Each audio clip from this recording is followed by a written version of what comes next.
Right, we're right around 100. And when we break it down, that 100 and the categories that they put them in, what percentage are usually, what number of those is usually at the fire ground itself? 25? It's usually around 20. There's usually about 20, give or take a few in there, but it usually has something to do right around the 20. And when you look at the NIOSH reports for those 20, a lot of times they deal with us missing and not understanding the building construction that we're getting ourselves into, missing some of the reading smoke and the fire behavior that's going on with the buildings. And I think by paying attention to those aspects of it, I think by educating ourselves a little bit more with that, we can do a little bit better job of keeping ourselves safe and keeping ourselves protected. Why is it so difficult to truly get a good understanding of reading smoke and fire behavior? What's the best way to learn it? Right, experience. And with everyone around the country, fires are down. 20, 25 years ago, if you missed it at 11 o'clock in the morning and your officer sat you down and talked to you and said, this is what we missed and this is what we didn't do, by maybe 11 o'clock that night, you had a chance to redeem yourself. It's not like that anymore. It's very difficult to get an opportunity once you've made a mistake or once you've missed something to get an opportunity to be able to prove that you've learned from the lessons that happened at the fire before. So if we maybe take an opportunity and use some of the videos that are out there and pay attention to some of the mistakes that were made by others without Monday morning quarterbacking and beating them to death, just taking decisions that they made and actions that were taken at the fire scenes that we can watch on videos, sometimes we can learn from the mistakes other people made. Any of the fires that we talk about here and we discuss decisions that were made, whether it's tactically or things that were missed, it's not to in any way, shape, or form disrespect anyone. It's to learn from mistakes that were made and make us all a little bit better. And I think that's a big part of it. Sometimes we as a firefighter society have a little bit of a difficulty acknowledging mistakes that we made. And I think most of us would agree, regardless of what fire you were on, there were mistakes made, whether it was by you or someone else on the scene. By sometimes acknowledging those and letting other people learn from them, it's helpful in a lot of different ways. If you got questions while we're going through this, please raise your hand, ask the questions. If you don't agree with something I say, throw the bullshit flag. Let's have the conversation. Let's talk about it. When it comes to tactics, you could have two great guys that have a lot of great knowledge and disagree on how things could be done. Does it mean either of them are wrong? Absolutely not. It just means that there's other ways of doing things. There's not a perfect science to how everything is done. Do we have tactics and strategies that we should be following? Absolutely. Do we have SOPs or guidelines for our departments that we need to make sure we understand and follow? Agreed upon. But building off of that, we can do that coordinated attack, and by having that engine and truck companies working together as a team on the scene, that's what keeps us safe. That's what keeps us out of harm's way. So these are just some of the people that helped put this program together. When we look at fireground operations, if we were to look at this scene from an outside perspective, who would we probably believe the officer is? The guy with his head a little bit higher, right? And why do a lot of times do we see that? What's his job or perspective at that point? We're looking at the bigger picture when you're in that officer's position, right? When we're on the pipe, what is our only goal and objective in front of us? We're just looking for orange stuff, and we're just pushing forward, looking for orange stuff. Hopefully that officer is trying to get a little bit bigger of a picture, and he knows when to pull the reins and go, we need to either stop or we need to push a little bit harder and move forward, because they're getting the bigger picture of what's going on. A lot of times when the fire service, they try to marry what happens with military aspects with fireground aspects. And when we look at this picture, who would we probably guess that the officer is with this one? Probably the guy who's up high getting a bigger picture, and that's what they're trying to say. I think it's a little disrespectful sometimes, especially with everything going on with our military, for us to compare what we do to what they do. I don't ever remember getting in the fire engine not thinking I'm going home that day. Where these guys on a regular basis, they're put in that position. So I think sometimes it's a little unfair. But just for picture standpoint and perspective, that's what they're trying to get across here. The fire ground is a certain type of battlefield, and we do need to understand what we're putting ourselves up against and being able to break it down and understand what's going on with it.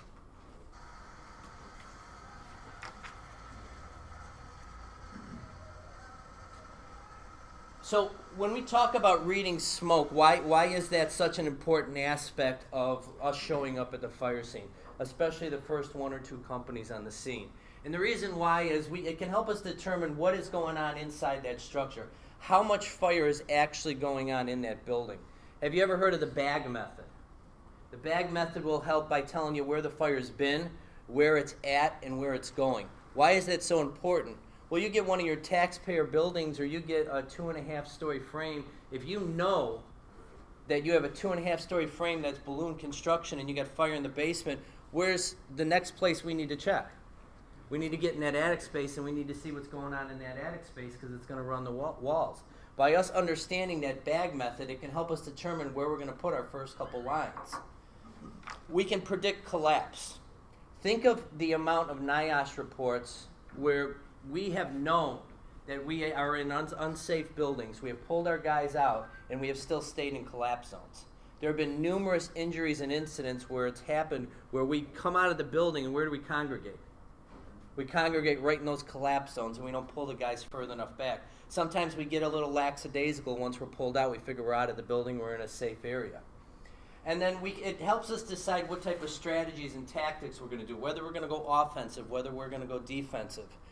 When we look at the aspects of what a truck company needs to do, possibly with rescues, who we need to rescue first when we pull up on the scene. If we know that the fire is impinging in this area and we've got someone ready to jump right above it compared to the guy who's just waving a couple windows down, it makes a big difference who we're going to go to first with any of the rescues we're going to do. So with all of that, with the reading smoke and the understanding fire behavior, one of the things that's a big aspect of that is the building construction that's going on nowadays. What are the big differences in building construction today as opposed to, say, 25, 30 years ago? What do we see a lot of? Right, the lightweight trusses, gusset plates, all those different things. Is it bad construction? No. What does it do for all of us for our bigger houses now? We get nice open floor plans. It's a little bit easier. It's a little bit less expensive for construction on what's going on with these buildings. But when they're put under fire loads, what does it do for us? It increases the chances of collapse. It increases the chances of us being injured due to the type of construction that they're done. And we're not going to get into a great detail about the building construction itself. That's a separate class, but it's something that we have to worry about as firefighters on the scene. The building's going to react differently under fire loads compared to Grandma's house, compared to the new house that we built today. Also, square footage is going to be different. Let's think of what square footage for Grandma's house was. What was typical square footage of a typical Chicago bungalow? 800,000 square feet. And what's typical square footage of a house being built today? 3,500. Right, and you go into some of these posh suburb areas, and you can put 2 or 3 of those in some of those houses. So it changes the way that we have to approach it and what our fire tactics may have to be. This building looks like one of our regular apartment buildings that we probably show up to on a regular basis. This is actually at a college. It's a dorm room for a bunch of students. But if we just get a basic idea of what's going on in the structure, where would we guess that the fire is in this building? Right, we got a basement fire. And if we were guessing, where would we probably think the heavier fire load is? In this front window or rear window? With the heavier smoke in that front, why is it that color? What are we thinking is giving it off that color? Contents of the building. So this is all reading that smoke and getting an idea of what's going on. That smoke that's in the rear, now it's just a snapshot of a picture, but that could be that brownish color because of why? Right, it could be in the structure, or because the lighting isn't real great on, it's just a snapshot of a picture, they could actually be getting a hit in that area. They could have a line working their way towards the back of the building, and it could actually be turning a little bit gray and not brown. And this is just a snapshot picture, but it's something that we do on a regular basis that sometimes we don't even acknowledge. We're reading that building, we're reading the smoke. We just need to acknowledge it, and maybe we need to talk to the younger people that are with us and make sure they're seeing those pictures also. When we talk about combustion nowadays compared to what it was, say, 25 years ago when Grandma's house was built and it was burning. When we talk about the things that are burning, what are the big differences about the products that are in the homes? What is everything made out of now? Petrol. And when that burns, what does it do? It burns so fast and so hot that it does incomplete combustion. When a piece of wood burns or Grandma's couch burned, you had complete combustion of it because it was horsehair that was filled in the cushions. It was things like that. And when it burnt, it had complete combustion. These burn so fast that the fuels don't get an opportunity to completely burn, and they fill the smoke. And that's why the smoke is so much darker and thicker. And the way that I like to describe it is, if you look at smoke like this, it almost looks like you could take a handful out of it and take a bite of it. And that's that chunky smoke that we're getting from these incomplete combustion. So those are things that we have to worry about. So what's the other thing that we call thick black smoke like that? We call it black fire. Because what is it waiting for? It has the heat, it has the fuel, it's just waiting for the correct oxygen mixture to get along with the correct temperature for it to light up above our heads. And those are the concerns that we have to have when it's that thick black smoke like that.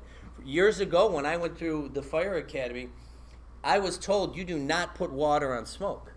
You wait till you see the orange stuff. What are we teaching people now? We're telling people to put water on this smoke to keep it below that ignition temperature because it does have the fuel and it does have the oxygen from us entering that front door. So those are concerns that we have to have, that we're cooling down the smoke over our head. The four things that we want to talk about when we talk about evaluating smoke is we want to know the volume of the smoke that's coming out of the structure, the velocity that it's exiting the structure, how dense or thick it is, and then the colors. And we broke down a couple of those a little bit already. When we talk about the pressure or the force of the smoke that's coming out of the building, it's got to be relative to the size of the structure. We were talking a little bit earlier today about you take your typical residential kitchen fire. You could have a small kitchen window with heavy, black, pushing smoke coming out of that kitchen window. You'd probably still guess it's probably still a kitchen fire. Contents maybe a little bit into the walls, and the cabinets are burning. You have a large warehouse with light smoke puffing out one of the bay doors for the building. Which one is more dangerous to us? It's going to be that big warehouse, because if we got smoke coming out one of the warehouse doors, that means everything down to that warehouse door has filled with smoke. And that's a bigger concern for us. For the big warehouse fires, what are most of those buildings' construction? Trust. Right. We've got truss buildings, so we have to worry about the heat levels that are in those structures. When we talk about the volume of how much that is being occupied in that structure, the size of the structure itself is going to make a big difference in then what is burning. We're going to watch a video later that Phoenix, Arizona did, where they had an empty warehouse that all they did was put 25 pallets into the building. Within 15 minutes of just putting 25 pallets in the building and lighting them on fire, the building roof had collapsed, and it was a truss building. There was nothing else in there to burn other than 25 pallets in the structure itself. But within 25 minutes, that building came down. That's easily in our time frames of when we were doing. The sensors that they had in there at floor level at 20 minutes, what do you think those sensors were saying the temperatures were? Floor level? At floor level. Good. 70 degrees. It was between 70 to 80 degrees at floor level. So you as an engine company in that type of warehouse fire getting told by commander, the truck company, that things are looking really bad on the roof, what are you thinking as you're making your crawl?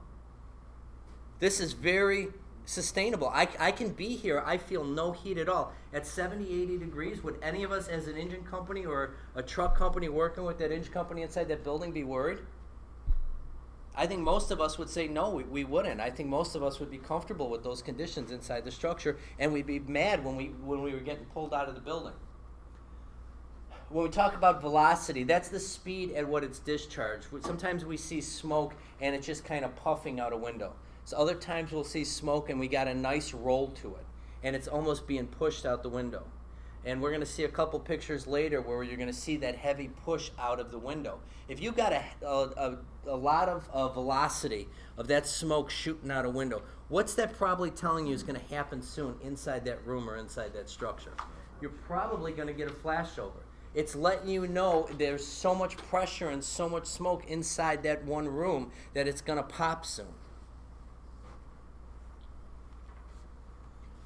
So when we talk about volume, we want to the big things we want to do is we want to decide, is this heavy, is this moderate, or this is light? Now looking at this picture, I think we'd all agree this is pretty heavy smoke coming out of the structure, since you can't see basically any part of the structure at all. That's heavy smoke coming out of that building. But we also have to acknowledge what size that container is. Do we got a big container or a small container? Because a big container with light smoke showing is just as dangerous as heavy smoke showing out of a small container. Where is it coming from? Is it coming from a window or an attic window or the entire structure itself, a doorway?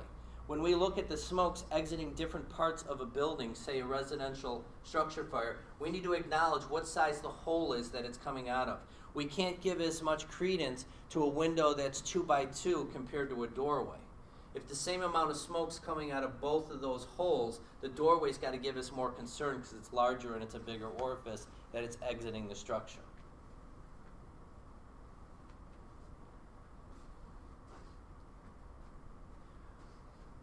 With the volume of smoke that's coming out of the building, we need to be worried about the fire load. We talked about the Arizona test that they did. There was really no fire load in there other than the 25 pallets in the structure. But most of the things that we're going to go into, even if they're abandoned warehouses, aren't going to be that empty. There's going to be other things and other items in there to burn. And those have to be concerns for us and the different things that are going to be in there that are going to be burning. When we talk about the moderate smoke, we're thinking of the rooms and contents are just burning. That makes it a little bit easier for us, makes it a little bit safer for us. If we know it hasn't gotten into the structure yet, it gives us a little bit more of a comfort level that we get a little bit more time to find where the seat of the fire is and find out what's going on and what is working. If we pull up and we see light smoke, a lot of times we're thinking of there's just a small amount of paper products or clothes burning in, say, a bedroom or a different part of the house. We all know that pot of meat smell, right? How many times have you gone and as soon as, even if it's a 3 or 4 story apartment building, you walk in the front door and you can smell it as soon as you walk in and you know it's a pot of meat. And then you can't get it out of your nose for the next 2.5 hours. All you can do is smell that pot of meat. But you know right away that differences in smell. We're going to show a video a little bit later, where we're going to talk about the limited air fires that are going on nowadays. And what's happening with a lot of structure fires, even for residentials, is you'll see heavy fire and heavy smoke. And then it'll die down because it's not getting that oxygen that it needs. Then we go and we ventilate it by how? We open that front door to give ourselves access to that structure. We open that front door, and within 90 seconds, that fire lights up again, and we got heavy fire throughout that structure. New York did part of their studies that they did with NIST, and they went back and they looked, and they had good aggressive truck guys doing that exact same thing. They were going and they were entering areas of buildings because they thought it was safe because they didn't have any fire, they just had smoke. And they had 6 line-of-duty deaths happen because of those incidents. And we'll get a little bit more into that. So with volume and the size of the structure, when we look at the first picture, what type of building is this for us? What do we call these? We got a taxpayer building. So what are some of our concerns with taxpayer buildings? I'm sorry, guys, I'm half deaf. Access, right. It's going to take us a little bit longer to get into these structures. So if we're first on the scene as an engine company, we gotta make sure we let that truck company or squad company know we're going to need a little bit extra tools. We're going to need to let command know we're going to need a little bit extra time to get into this structure. Once we get into this structure, say this is a hardware store. What are some of our concerns with hardware stores? Chemicals, storage. What does 90% of the basements of every hardware store look like? Right, it looks like a hoarder lives there because they got so much stuff jammed in the basement. So there could be anything in there. For the upstairs, we got to be concerned about, are they still being used as apartments? Is it still being used as storage? Or is it a tire place that they got the upstairs loaded with tires? Those are all concerns that we need to have when we pull up and we see this type of building. And we need to be looking at that and reading the smoke that's coming out of those windows. So if we looked at that first picture right now, where would we probably guess that fire is? Second floor. Yeah, I would go along with that, the second floor. Would anyone have an issue or a problem if while we were working on the first floor and trying to get access to the first floor, if we threw a ladder to the second floor, maybe tried to get access to the second floor with a line that way, and going in there and working it that way? Would anyone have an issue or problem with that? I think that's a way about going about it, maybe make it a little bit easier for us to get in there. Now, when we look at the second picture compared to the first picture, are we winning or losing? We're losing. Smoke's gotten a little bit thicker. Smoke's gotten a little bit darker. We're definitely filling more holes, probably from some of the windows that we've taken out, trying to do some ventilation.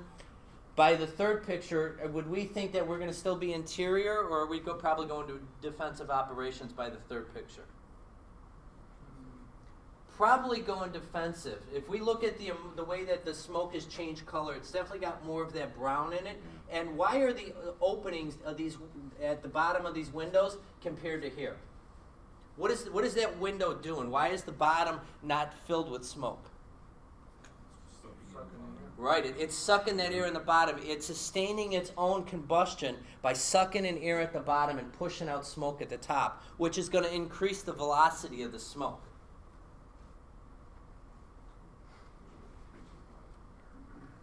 What was that, brother? I'm sorry? It's going to increase your volume of fire as it feeds itself. Absolutely. For the volume of the smoke that's coming out of the structure, it's going to change depending on the size of the structure. Now, if we look at these first two pictures, I would pretty much guess both of those are balloon construction buildings. They're both frame buildings. With that first one, that looks like they've been there a little bit, but we're definitely not seeing a lot of smoke. It's a very light smoke. That's probably one we're probably going to try to get with a hand can, get an idea of what's going on in the structure before we're dropping a line. That second one, I would pretty much guess we're probably dropping a line, and we've got some type of contents burning inside that structure. There's contents burning in there. For the third one, we definitely got heavier smoke. We see we got a firefighter up on the roof line right here, and that thicker black smoke that's definitely got more of a push. It's not hanging, and those bottom of the windows are open again.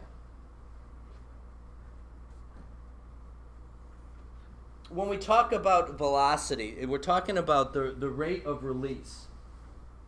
And the size of the structure can have a big influence on the way that the smoke's coming out of the building.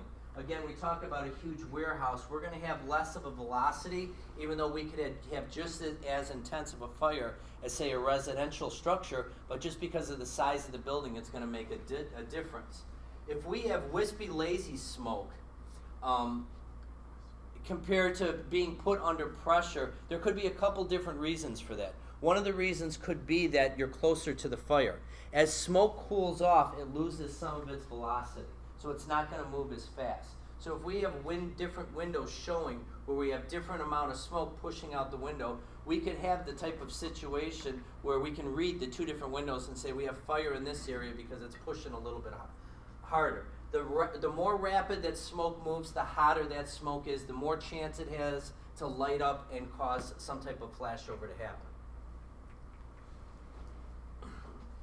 With the velocity, it's caused by the pressure and the heat that's involved in the smoke that's coming from that structure. As the volume of the smoke lessens, as it expands out, it's going to slow down. It's not going to move as fast. Also, as it's moving through the structure, items can take on that heat from the smoke, which is also going to make it slow down and not move as fast. Different areas of the building could actually cause the smoke to narrow and go through tighter spaces, which can also slow it down from exiting that structure. This is a picture showing the velocity. This is Detroit, and this is a 2.5-story frame where he's exiting from the attic space. And up in this area where you're seeing that triangle is showing, again, it's showing how the smoke is being sucked in through this area to help sustain the fire and the smoke, that adding the velocity to it as it's coming out the top of that windowsill. And that's something we have to watch and we have to look at. Some of the pictures we'll see a little bit later. What can happen in this smoke when it reaches the correct oxygen temperature on the outside of the building? You ever see any of that smoke start to light up as it's exiting the structure? That's letting you know that all that smoke that's coming out of the structure is just waiting for that correct oxygen level for the temperature of that smoke that it is. The reason why it's not lighting up inside that structure is it's not the correct oxygen and it's probably too rich. Once it exits the building and it starts to expand out, it gets to that correct heat, fuel, and oxygen level.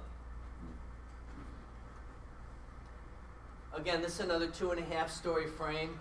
We got heavy fire in that attic space.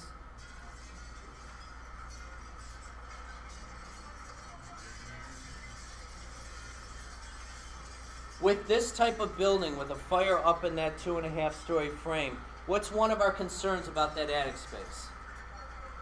What could it have up there that's dangerous for us? Knee walls. And why are knee walls so dangerous for us?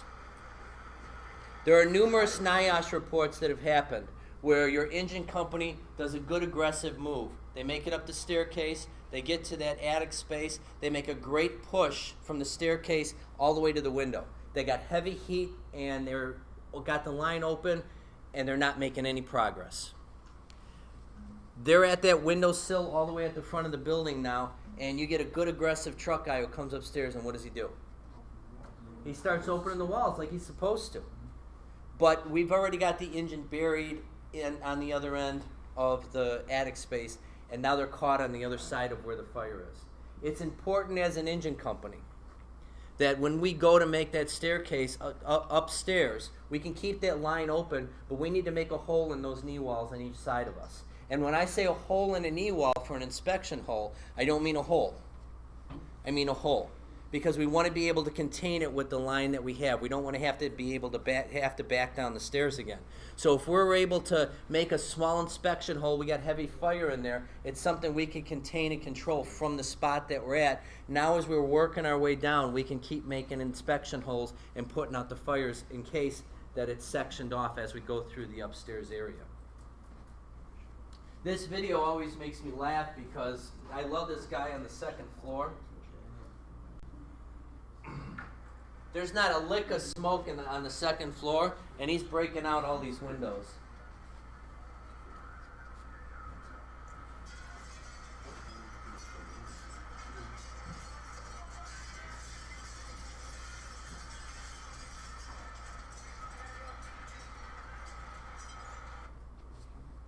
So for density, when we talk about density of the smoke that's coming out of this structure, it lets us know how well combustion is going on inside the structure.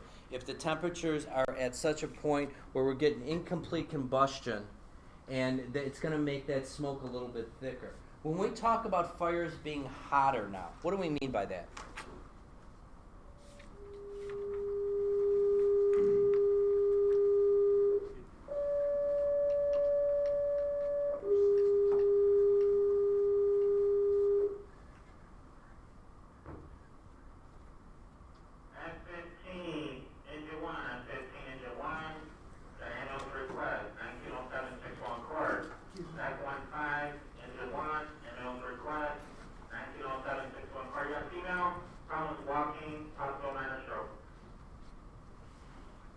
Sometimes I think when they say that fires burn hotter nowadays, I think it's a little misconceiving on what is actually going on, because do they get a little bit hotter than they used to, say, 25 years ago? Yeah, they do. What the concern is, though, on how fast that they're doing it. When Grandma's house burned, say, 25 years ago, for a room to reach a flashover, you were closer to 20 minutes. For a room to reach flashover now, how long does it take? 3 minutes for a room to reach flashover, your typical 8 by 10 room. So there's a huge difference there in what's going on and what's happening. So those are the concerns when they talk about it getting hotter.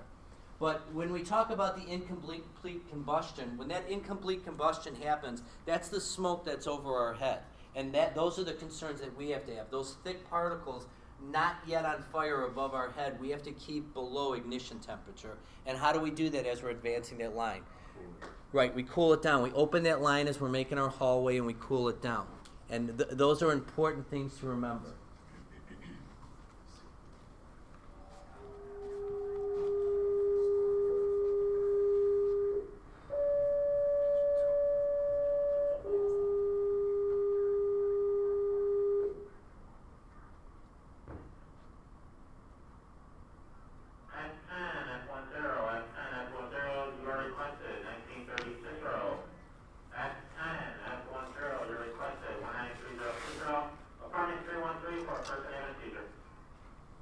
When we look at the smoke that's shown in these two slides, we're still talking about the density of them, and it almost gets that inky, or the other way it's been described to me is cotton candy looking, where it's kind of shiny almost on the outside, and that's letting you know that is truly ready to light up as of right now. In this picture, and I don't know if you can see it from where you're actually getting a few licks of fire starting to roll out that window there from it reaching that correct oxygen level at the scene.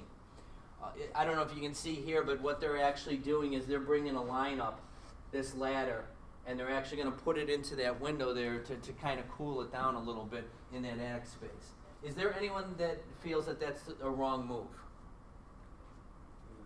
Not by the book, but. Well, Depends on the situation. absolutely. It absolutely depends on the situation. For this small attic space, and I don't know if you can see what we're looking at here, but it's probably a nice wide open space, and there's heavy fire in there. Would we, as looking at that small little attic space from the outside, would we think that there is a chance that anyone is survivable up in that spot? So if we can cool it down just a little bit for that interior engine company and bring those temperatures down, so when they make that staircase, they can make that turn to get up in that attic space, would that be better off for all of us in the long run? Yeah, but by putting water into that window, you're going to be pushing everything back down the staircase where it's coming out from. Well, and we're gonna talk about the proper ways to actually do that transitional attack so that doesn't happen. And you know, Shoot the ceiling, right? I mean, if they're just shooting it at the ceiling, it wouldn't be a bad idea. well, you know, all these new reports about the NIST, about this transitional attack, about hitting it from the outside. We'll hit that real fast while we're talking about this. One of my concerns was when all these studies first came out was actually that, and they would say you can't push fire. And I'm not arguing with pushing fire, but what hurts not only us but the civilians? Is it the fire when stuff like that happens? No, it's the heat and smoke. That's what causes the injuries. One thing that they did find out, if we do a transitional attack properly, then we're not going to push that heat and smoke back on to the people that are in there. When we talk about doing a transitional attack, how long should that line be open from the outside? 5, 10, no more than 15 seconds. The idea is to put some water in there. The important things about doing that is angle. We should start at the angle from one end of a windowsill. So if this is our huge window, it should come in at this angle and shoot towards that angle of the ceiling, and it should hit the ceiling.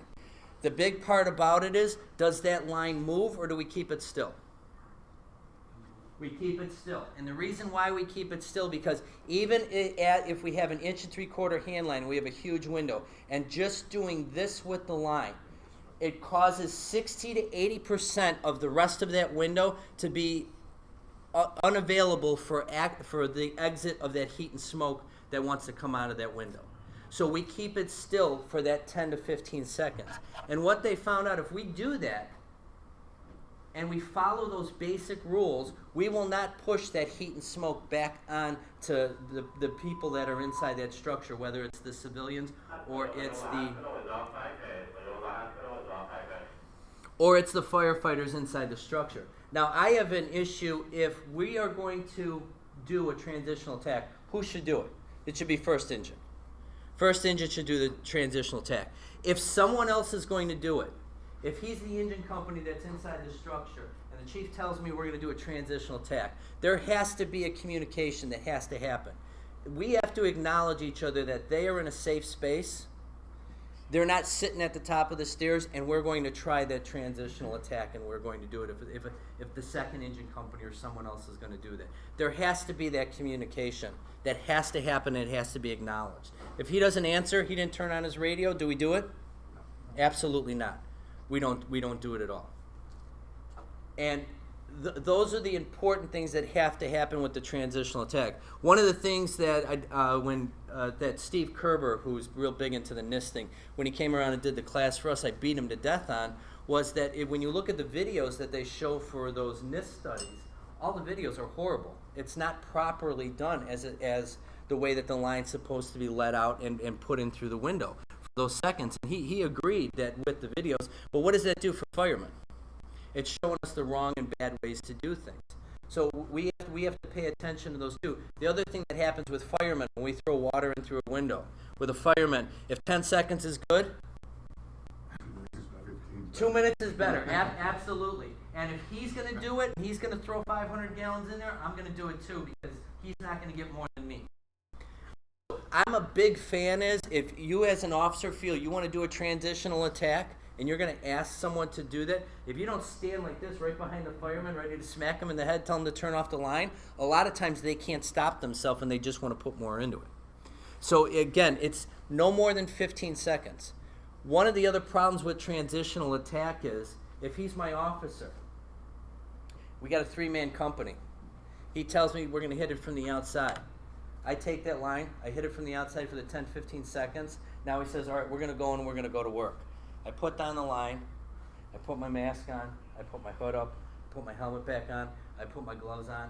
Now we're getting ready to make our way to that hallway and make our way up to that second floor. What sometimes happens by then? It reignites, it's right back to where it was. So it's not a bad idea that the person who's going to do the transitional attack, if he's the officer, it's not a bad idea if he hits it for the 15 seconds. While he's doing that, if I'm throwing my stuff on, now I'm ready to go, and he can feed the line up the stairs while I'm putting my stuff on.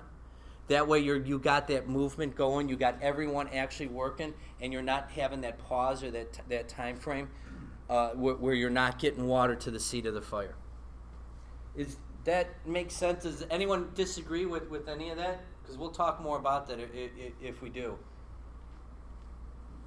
Okay. So with this color smoke that's coming out of this window here, what's probably going on? They probably got a little bit of a hit on it. They're probably on that first floor, and they haven't made their way up to the second floor yet to work where the fire is. My guess is with they're showing fire down here in the basement, they probably have a line down there. They're working their way down there also. So we talked about this. The more dense the smoke is, the more dangerous it is for us. The more particles that are in there, the more chance it has of flashing over or lighting up.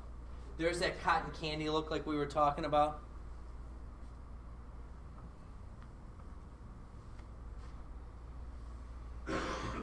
So for your colors, now for most of our households, we don't just have one product in there, but this is an overall picture of what we're probably going to be able to see when we pull up on a building. When we have that light gray smoke, we're probably looking at something like clothing burning or papers or materials along those lines burning inside the structure.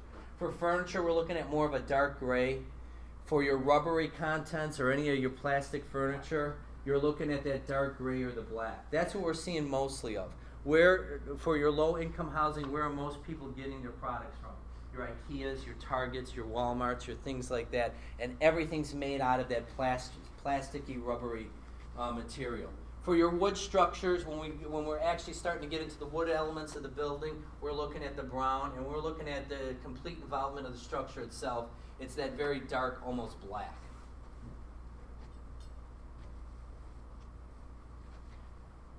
So for your color of your materials, you got your paper or your cloth, your light gray, and that's what we're seeing in this top picture here. A very light smoke. It may be something like a bed burning in a bedroom, or just some clothing or material that caught on fire from smoking. So we're going to see that light smoke. We might go in with hand cans. We might actually drop a line on that right away and get in there and try and put it out. The lower picture is showing your furniture, where you're getting that darker gray that's showing in the smoke.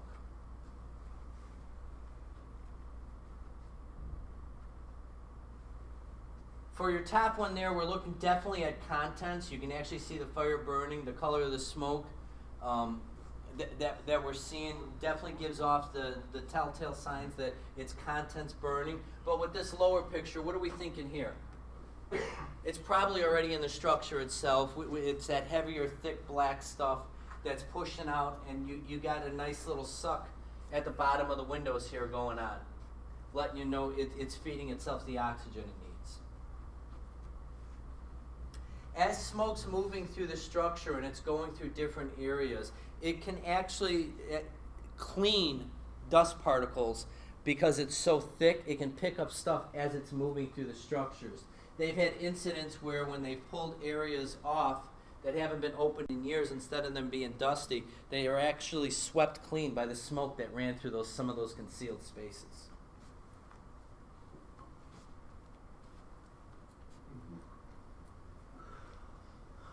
Definitely too unsavable with the church and the roof burning off of it. We got to worry about those collapse zones and that thick, heavy black smoke. And that bottom one is just a total loss. There's nothing left of that building at all. So for that second floor bedroom, the concerns that we have to have is we have to be ready and we have to be concerned for flashover. As we're making that hallway, it's important we open up the nozzle and we cool that hallway down. We make sure that we keep the area that we're moving forward in safe. As the pipe or as the company, the engine company that's moving down the hallway, we have the answer, and we have to make that turn into that bedroom or into that front room area to be able to put out the seat of the fire. For size ups, how realistic, when you have multiple rooms burning, is it to give a size up of reading smoke inside a structure? It's not very easy because you're just loaded with black smoke throughout the structure when you have multiple rooms burning. When you have one, maybe two rooms burning, can that smoke give you some telltale signs inside the structure, what's going on or what's happening? If you're making your way up the upstairs stairs and you make a left instead of a right and the smoke clears up, what's that telling you? I went in the wrong direction, right? We can use our hand light and see which way that smoke is pushing. If the smoke is pushing to the left, I should probably be going to the right. That's probably telling me where that fire is. So those are little things for a 1 or 2 bedroom fire. We can read that smoke inside the building. But how many times have you seen, especially with the YouTube videos, where the guys say we're winning on the inside, we're winning on the inside, and they're showing the video from the outside, and what does it look like? Right. It's burning through the roof, the whole roof's on fire. There are different things that are going on with the structure. For me personally, I have a little flashlight that's on the top of my helmet, and it's not to see. What that light tells me is, as we enter the structure, what's usually the smoke conditions, it's heavy. As things, and we start winning and things start lifting a little bit, if I start seeing it bounce off things, I know that we're actually making progress, we're winning.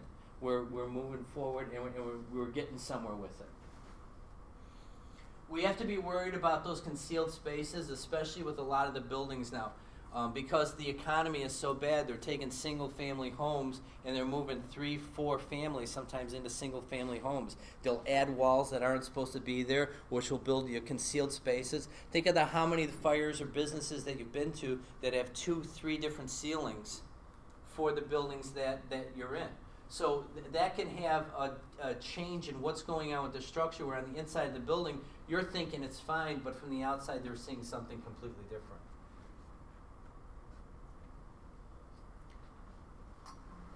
When we look at the pressure shown from these two buildings and the smoke that's coming out of it, the first one on the left here, When we look at this one, is that smoke pushing or is it just kind of hanging? It's just kind of hanging. I would guess that due to the color of it, we're probably getting a hit on that. It's probably on that floor and we're getting a hit on it. And if you look at the picture on the right, the way that I view this picture, and again, it's just a snapshot picture, but I would guess there's probably a staircase right here because it looks like this smoke's coming up on an angle. And the smoke is thicker, there's more push, there's a little bit more velocity to that smoke. It's a deeper in color. I would guess we haven't made it to the seat of the fire yet for that. Weather conditions can have a big effect on what that smoke is doing on the outside of the structure. When it's a humid day outside, it'll actually make the smoke hang a little bit lower and sit in front of the building. When we have those cold, dry conditions outside, sometimes the smoke will appear more of a white because as it's exiting the structure, because it's so cold outside, it's losing a lot of that heat, which makes it rise a little bit faster. And then what have we noticed with sprinkler systems? What does it do to the smoke when we're inside these structures, especially these big warehouses where sprinklers are going? What does it do to the smoke? It pushes it down and hangs it low right at eye level so we can't see anything that's going on or what we're doing.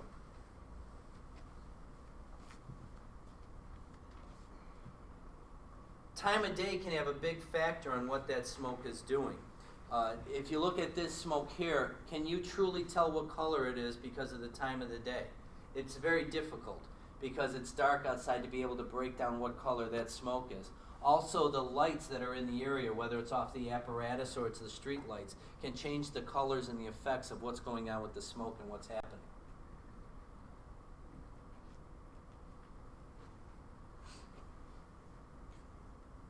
Most times when we're reading smoke, it's usually taking us about 5 seconds, and we're doing it, and we're probably not even acknowledging how much we're doing it and what things that we're talking about or seeing with the smoke that's going on. But realistically, it takes us about 5 seconds to break down what that smoke is doing. It's important that if you're seeing changes in that smoke, because we should be reading that smoke constantly throughout the structure. If you're sent to Sector 3 or Charlie to open up the rear of the building, it's important that you express if you see a change in conditions to command or the units that are inside of that structure so they know that they're either winning or losing with what's going on. When we talk about vent, enter, search, what is the reasons that we do a vent, enter, search? No victim and safety. Right. We have a known victim for that room. Now, the concerns that we have to have with a known victim is you pull up on the scene and someone says, my baby's in that room. Is that enough information to go off of? Was it? No. Right, because if I tell him my baby's up in that second floor room and he goes up there and finds a poodle, how happy is he going to be when he comes downstairs? He's going to be pretty upset. He goes up there and he finds a 35-year-old man. Maybe that is my baby. Maybe that's my son. So sometimes we need to get a little bit more information for the vent, enter, search before we commit ourselves to doing it. How difficult is it for one person to do a vent, enter, search? Realistically, when you do a vent, enter, search because of Murphy, how big is the person going to be? They're going to be at least 300 pounds. What's Grandma going to be wearing? Nothing. Right, or a nightgown that's going to pull right off her. And because of the heat conditions that are going on in this structure, when you grab her armor or you grab her, what's going to happen to her skin? You're going to deglove her. All right, so everything's going to go wrong when you try to do a vent, enter, search. The other things that they found out with the vent, enter, search, because you're throwing all your gear on, you're throwing a ladder, you're breaking out the window, you're then entering inside the bedroom, you're beelining to that door so you can isolate it and make sure that door is shut to buy yourself a little bit of time, and then you make it back to whoever you found on the floor, and you're pulling them back to the window. How many shots do you get to get them up on the windowsill? You're getting one shot. And if you don't get them up on that one shot, it's probably not going to happen by yourself. You're not going to be able to get up the energy to get it a second time. How long for a vent, enter, search after you shut the door should it take you to search that room? Right, we're talking 15 seconds to search that 10 by 10 bedroom. If you're not getting that person out by then, it's time for you to beat feet and get out of there. If possible, when we do a vent under search, you throw the ladder to the rear of the building, you break out the window, you make entry into it. Your engine company does a great job. They get up that staircase, they cool it down, they've worked past you. Is it better that we take them down the interior staircase? Absolutely. You don't want your 15 minutes of fame being dropping grandma down the ladder. If you can bring them down that interior staircase, is it safer for us? Is it safer for them? Absolutely it is. It's very, very difficult to have that situation where you're trying to bring someone down the ladder, especially if he's trying to hand her off to me and it's not something that we've practiced in a while or we've done. If I'm not in the correct position for how he's bringing that person up, we can actually drop that person. Depending on the size too, it can make it very difficult for how we're bringing that person down.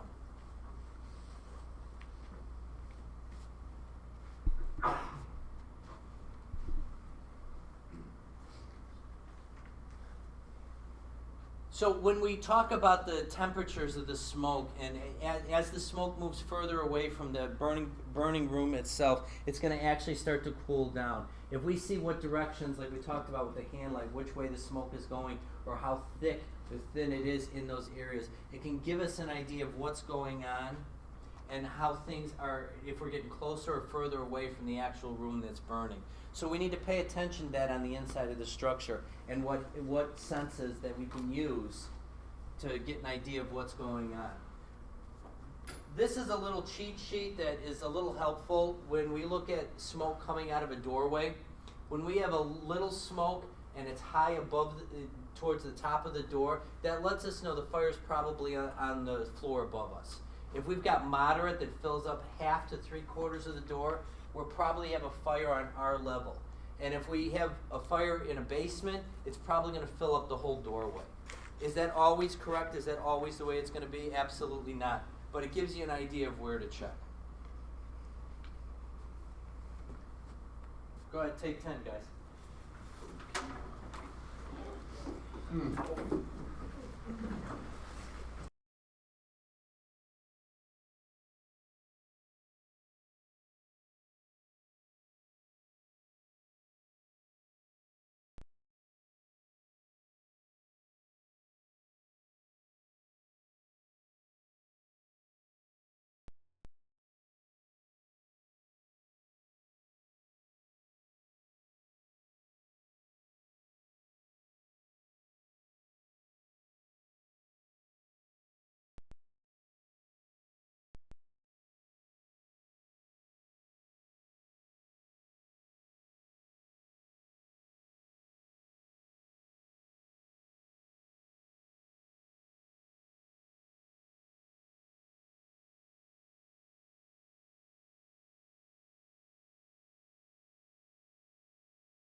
Lucky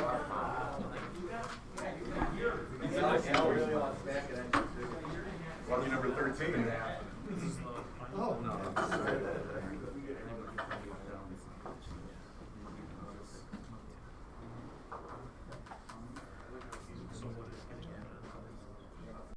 Do we know what town this is a picture of?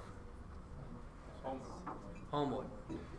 And the reason why we added to this, because I think there are some important lessons that we need to learn from some of the things that happen here.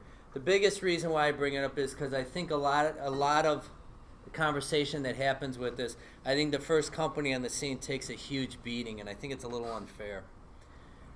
We're going to look at a couple fires besides this one where the exact same decisions were made that were made in this one, and nobody died. And they might have lost the house and bad things may have happened, but nobody died. So it's not that crazy some of the decisions that were made here. When they were dispatched for this, what were they dispatched for? A residential structure fire with a person trapped on the inside of the structure. What's the thought process for all of us when we hear that? What mode do we go into? Hurry up. Right, we're going to hurry up when we're thinking rescue before we even get on the scene. When they pulled up at the scene, they had fire in Sector 3. They had a woman on the outside of the house who said, "My husband is inside that structure." It was a small ranch-style home. They pulled a 2.5-inch line. Now, we can agree or disagree that maybe they should have gone with the 1.75 inch. Might have been easier, especially for inside a residential structure. Whatever it is, they chose to take a 2.5. Their policy for their department is the officer on the engine company, instead of going inside the structure with the company, the most senior guy stays outside and takes command. Again, we can beat that to death on whether it's right, wrong, or indifferent. He followed what he was supposed to do. He stayed outside and took command. The ambulance crew met up with the engine company. They enter the structure. They get about 12 to 15 feet into the structure, and it's hot. The person who is the most senior did not put his hood on. Told Brian, who was on the pipe, "Keep penciling. I'll be back in a minute or two." Shot outside. He was going to put his hood on. Now, what is penciling? Short little burst with the pipe. Short little bursts with the pipe. And when do we use penciling? You can't find the fire. And it's bugging. For years, we were taught we can use it when we lack water. We were told when we can't find the fire. We were told if we want to cool down a little bit of the area above us. Penciling was taught, I know to me, as that was the tactic to be used. I never heard it. You've never, all it is short little bursts as you're doing. And you probably have seen or heard it done and just didn't call it penciling. But it's a very common practice. One of the reasons why they went away from penciling is because of the way that combustion has changed. And what they found out that is if you pencil and give it a short burst, one of the reasons we used to do it was it gave us an idea of what was going on in the area that we were in. If we were in a hallway, you shot water in the air. If it came down super heated, you went, "It's really hot above me." If it came down ice cold, you went, "It's fine." If nothing came down at all and all you heard was shh, you knew it was really, really hot. So it gave you an idea of what kind of position you were in. But what they're going away from is the penciling, is because if it's hot above you, 5 seconds of water isn't enough to cool down that area above you. When we were taught through the fire academy, we were taught we do not put water on smoke, right? Now, what are they teaching everyone? We cool down that smoke to keep it below ignition temperature. Brian was in there and Brian was doing his penciling. He had a 2.5-inch line.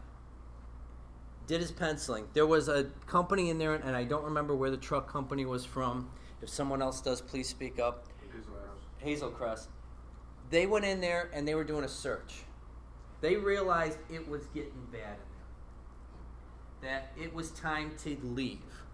They screamed to the engine company, "It's time to go, let's get out of here." They made their way out. Brian put down the hose line and tried making his way back to the door. I think he made it within 6 feet of the door. Kira, I believe her name was, I think she made it within 3 feet of the door, and they had to peel her off the carpeting because she was stuck to the carpeting when it flashed over. I don't know if any of you guys have heard of Ray McCormick, but he's a lieutenant from New York. He goes around the country and he speaks at a bunch of different places. And one of his big concerns with engine company operations is, how does it happen where guys on the pipe die in the line of duty? Let's ask this question here. You've got a 10 by 20 room. Nice size room, 10 by 20. We won't even use a 2.5 inch line. With an 1 3/4 hand line, if you take that line, you open it all the way and point it at the ceiling, will that room flash over? No. It's impossible. I think we would all agree that room will not flash. You might get burned. You might have 2nd and 3rd degree burns, but you'll come out of there telling the story.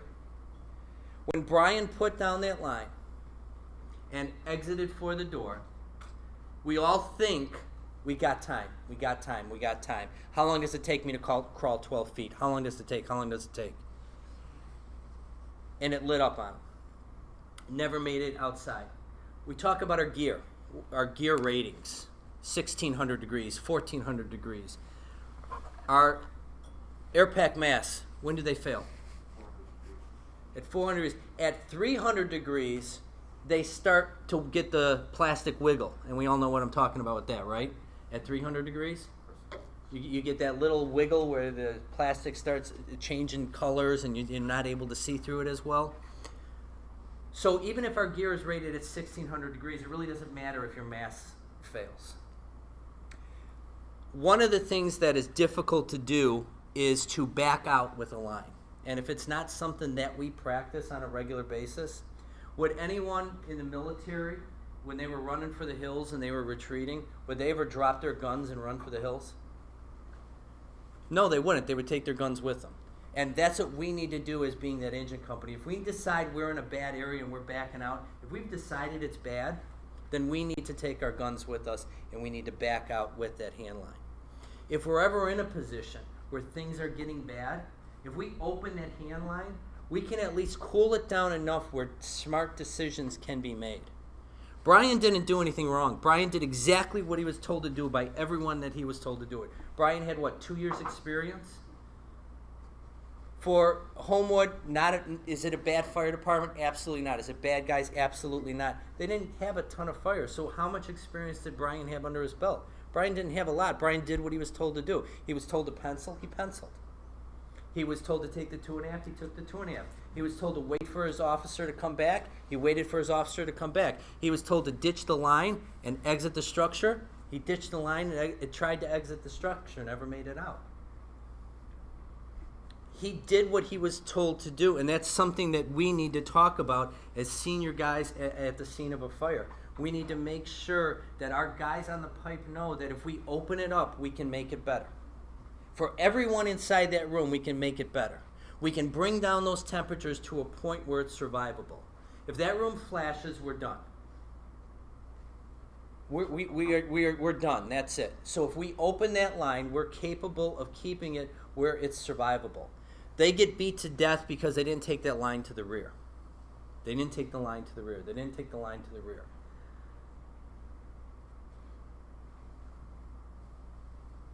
The training that we do and the way that we do it a lot of times dictates how we're going to do it at a fire scene.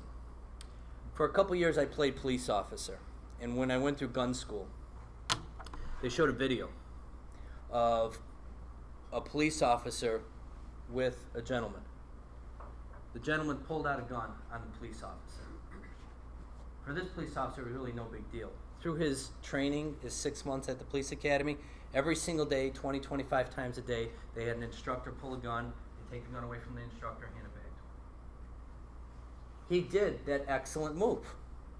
The guy pulled a gun, took it away from him, What did he do 25 times a day after he took the gun away from his instructor? What do you think he did with the guy? It's muscle memory. If we don't practice on our drills, taking a line to the rear, is that thought process going to happen for us at the real incidents? We're going to do what we train. 90% of the time as firefighters, where do we take the first line? We take it in through the front door. Why? Because it's usually the door that's open. It's usually the door that's least amount locked. It's usually the easiest access. It's usually where the staircase is. It's the easiest access for us to obtain entry into that structure. Would they have been wrong by taking a line to the rear and maybe throwing 150 gallons of water on the back of this fire? Absolutely not. Can I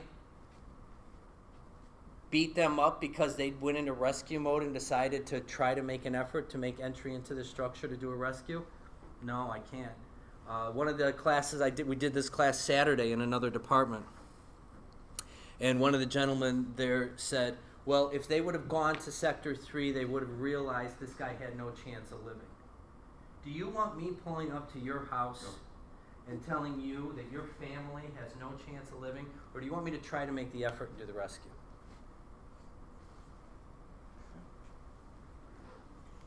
I wouldn't appreciate if you pulled up at my house and said your family's dead, we're doing it this way. I want you to make the effort. That's kind of what we all sign up for. So I can't beat them up on them trying to do an interior attack. Would it have been maybe a good idea to drop two, one to the rear, throw some water on it, and then make entry? Yeah. There are a lot of different tactics that could have been done with this. But the biggest thing that we need to talk about, when we do burns at burn towers, do we use penciling? Absolutely we do, because what do we not want to do? We don't want to put that fire out because it's too hard to get relit again. We don't want to have to bring new stuff in there and dry it all out, so we kind of give it some quick bursts. Sometimes we need to talk about that with the people that we're training. Is this what we're doing in the academy, but in real life, you have to open that nozzle and you have to put the fire out. You've got to make it to the seat of the fire. So those are just some different things that with this incident. This picture was taken not too long after this gentleman here broke out this window to help try to do some ventilation. The measurements that they said they took with this smoke coming out the side window is it was pushing out that B side 6 feet out that window. What kind of push and what kind of velocity is that if it's coming straight out that window at 6 feet? That's intense. So what do you think that building wants to do? It's going to flash. That color of the smoke, that thick black smoke that's going on inside that structure. You've got 4 people in there, and you've got a window that's pushing out. If you see that, if you're the outside vent man and you break a window and you see that, is that something we need to be talking about on the radio? Is that something we need to let everyone know that this is what we're seeing? As an engine company, if it's hot, cool it down. If you're making your way in there and it's hot, cool it down. If we can't move forward with that engine company, we lose, period. We've lost. If we are the ones with the guns, that engine company has the gun. If they cannot move forward and we cannot keep the area cool and we are caught in a place, we either got to decide 2 things. We either need to figure out a better plan or we need to exit the building because we're not winning anymore. We have to move forward, and if we stop moving forward, then we're not winning. If we're not making progress on the inside of that structure and keeping it cool, we're not winning. So just some different things to think about, especially when they talk about this case, because it gets brought up a lot. We're going to show, I think, 2 more fires in this slideshow where they did the exact same thing that Brian and his company did, where they made entry into this structure through the front door when you had fire in the rear. It's not uncommon. It's not something we practice as fire departments that often. A lot of times we go in through the front door and we don't talk about going to the rear. So it's just something we need to talk about more. When we talk about flashovers happen a lot more rapidly than they used to. Again, we talked about a room nowadays, under 5 minutes for a room to flash over, compared to what it used to be years ago where it was closer to 20-25 minutes. And that was a 10 by 10 room. Some of the rooms, especially with the truss constructions that they're doing nowadays, you could have the whole first floor be one room. If that happens, that spread of fire, spread of smoke, spread of heat is going to be more rapid because it's not in a compartment. It's not in a small 10 by 10 room. So when you get full involvement on a full floor like that, it's a lot more dangerous, not only for the people inside the structure because it can spread easier, but it's going to make it more difficult for us as the fire department showing up. When we talk about flashover, what is flashover? It means everything in that room has been brought to ignition temperature and ignites. Sometimes you'll hear people talk about the room flashed when I was in it. The room flashed when I was in it. If a room flashes while you're in it, how close do you need to be to the door to make it out and survive? What's that threshold? Right, within 2 to 4 feet of the door. And if you're any further, what are you? You're a statistic. You're not making it out. That's why for years, what did they teach us? If we go to the rear, we know we got a real bad kitchen, but we want to check by that door. What do they teach us to do with our foot?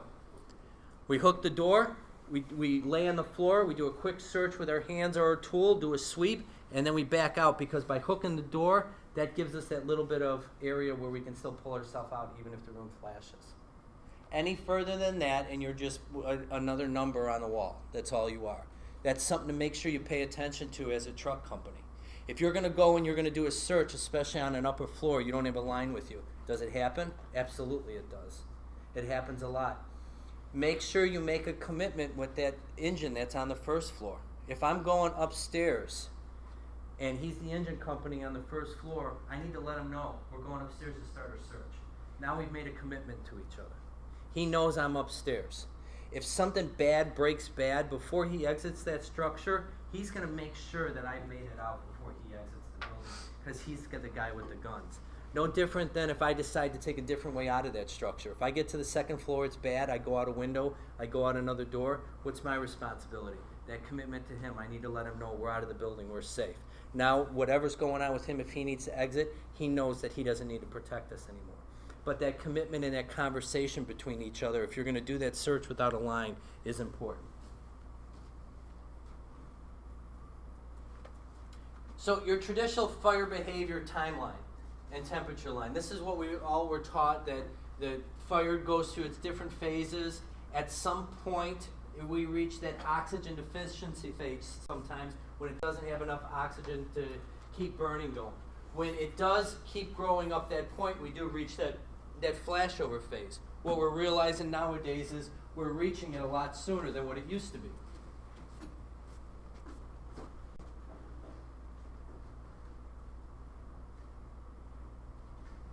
The things I want you to pay attention to is when this room flashes, within 5 to 10 seconds before it flashes, you'll start seeing the carpet off gas.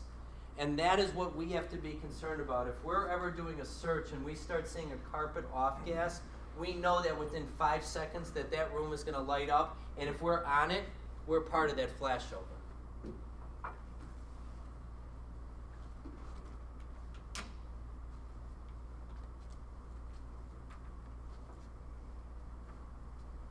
In a couple seconds, you'll start seeing the chairs start to off gas.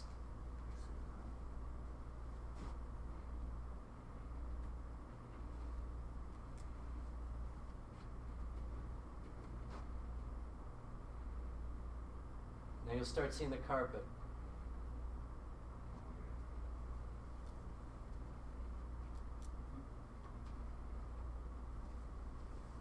With us, sometimes it's difficult for us to pay attention to actually what's going on in front of us because we're so involved in the crawl. A lot of times as we're doing the fireman crawl, if we're doing it on our hands and knees, what happens to our heads sometimes is we're keeping it down and we're not kind of paying attention to what's going on in front of us because it's a little bit easier to crawl as opposed to like this when our head is down.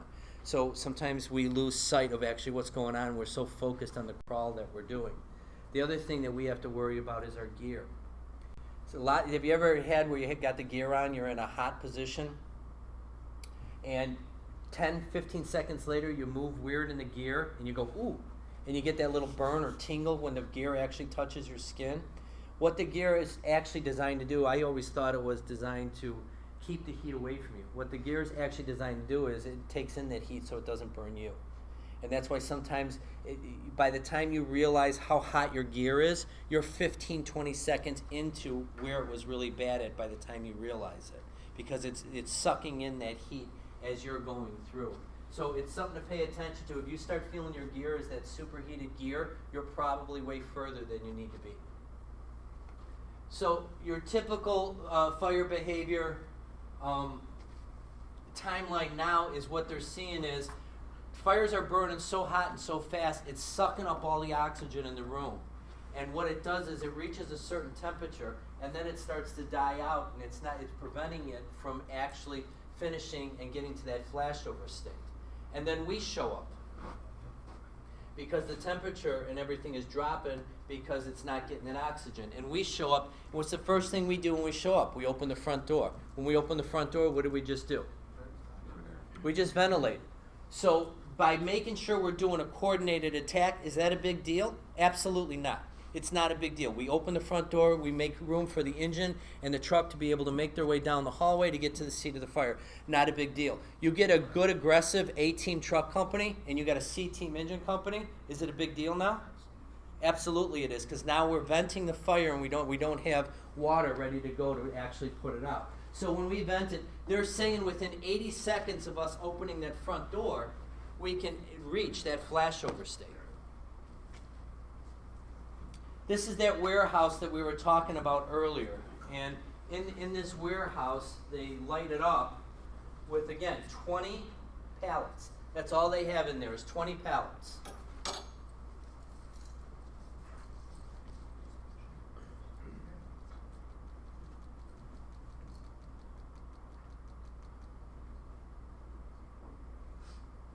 Now, if we pulled up and we saw this is 4 minutes into the incident. Would we send anyone to the roof? Probably not. This would probably be something that we're going to say we've lost the building and it's past what we're capable of doing.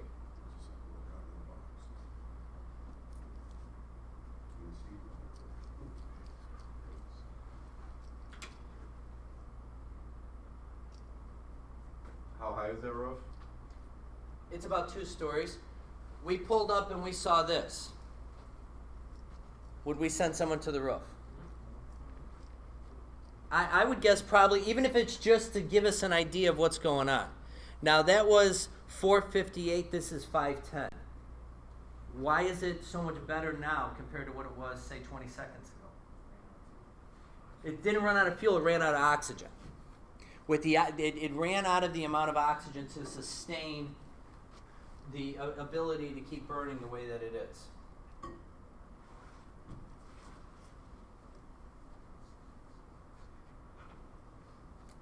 And what will happen is, even at this, at 2 o'clock in the morning, does this look like that big of a deal?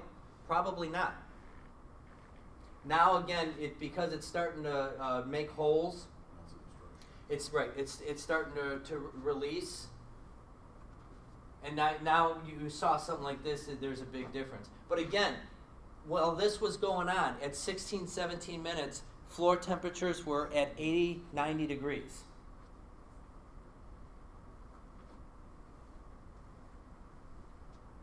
What they did was they built this firewall here. And then they did this side of it, and they left this big door open. And this one collapsed, I think, at 20 minutes. And they were trying to say, okay, this would be at 2 o'clock in the morning when the business is all closed up, no one's there, it starts on fire. The one on the other side, they left the door open saying, this is 2 o'clock in the afternoon, a fire started in the structure, everyone's leaving. How fast did that one collapse? Within 10 minutes. Because it had that flow of oxygen all the way through it, and it wasn't enclosed like the other one. So those are concerns and worries that we have to have. This is in Bensonville.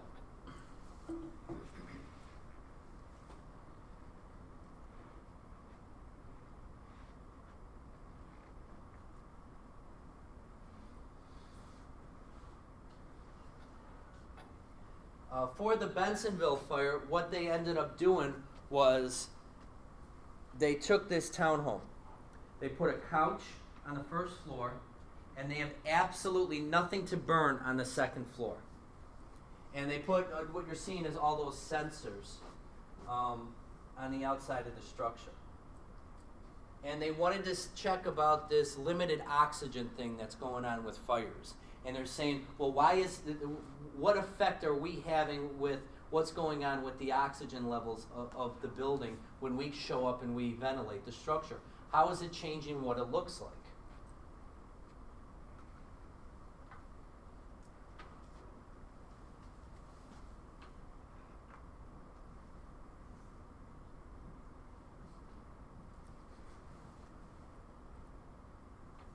All right, we pull up on the scene. Where are we thinking that the fire is for this?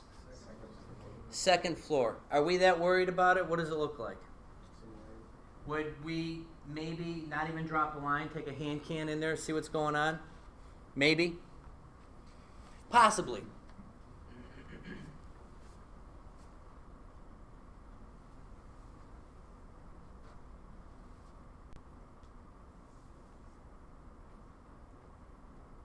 Okay, at this point, we got a little bit thicker smoke, and maybe, again, I would think it was on the second floor with the amount of smoke that's coming out that second floor window. I would probably, at this point, drop a line.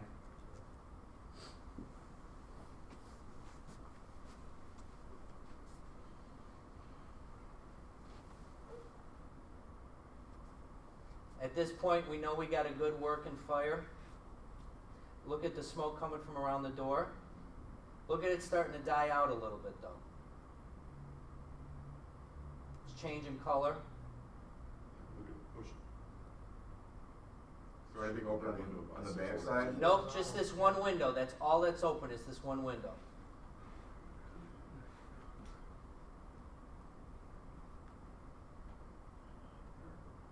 You pull up there.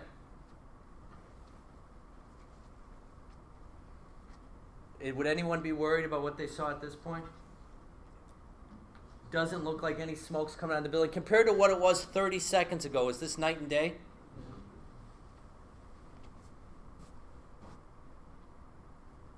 For me, I probably wouldn't even take my helmet off the dash.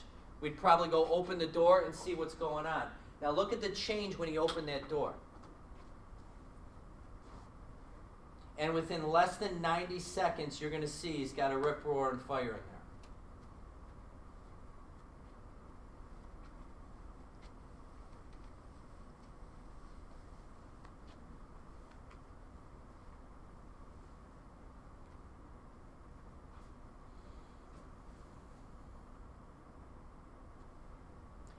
New York, like I said, had numerous incidents like this, and they couldn't figure out why when the truck company was showing up on the scene, they said we had light smoke, nothing major. They popped the front door, they shot up the staircase to go do a search in the bedroom. By the time they got up there to start the searches,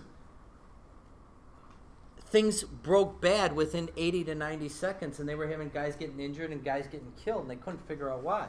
And what they're seeing is it's this limited air that's happening to the fires, and it's sitting in that point waiting for us to ventilate it.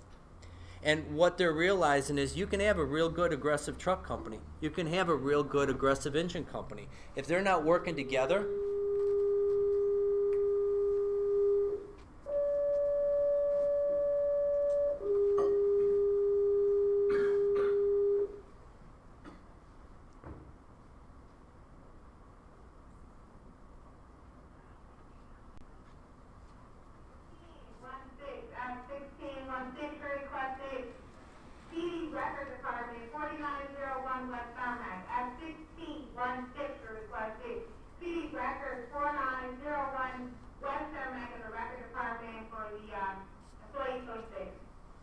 if they're not working together, if they're not coordinating their tactics on where they're ventilating, how they're ventilating, and what things are going on and what's happening, this is the kind of stuff that can happen. So there has to be that communication, there has to be that respect for the other person's job and who's ready to do what at the fire scene. This is Dalton.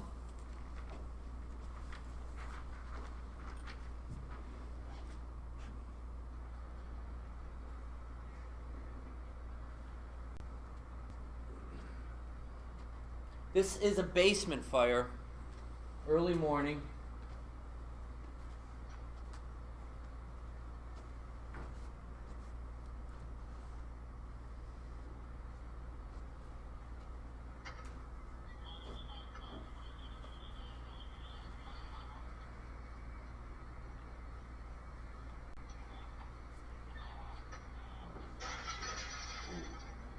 Again, for a basement fire, do we want to ventilate that front window?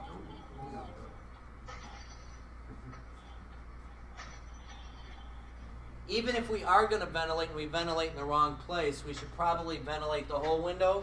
Even if we're going to do it wrong, let's at least do it right wrong.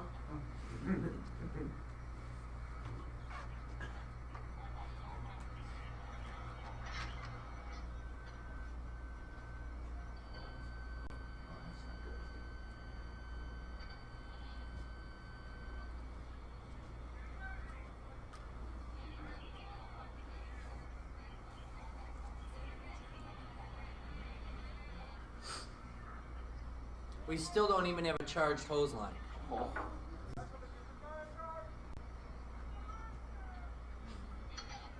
We've got 2 engine company guys in the house on air with no charged hose line, and we got the truck company ventilating. Is there anything coordinated about that? If this was our house, we turned a basement fire into what?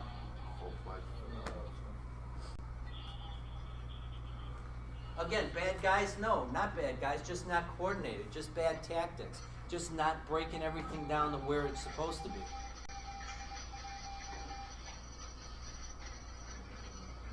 And that looks like about 20 gallons of water a minute. It's a garden. Actually, that's a fire chief's ex-wife's house. Then, see, that explains it.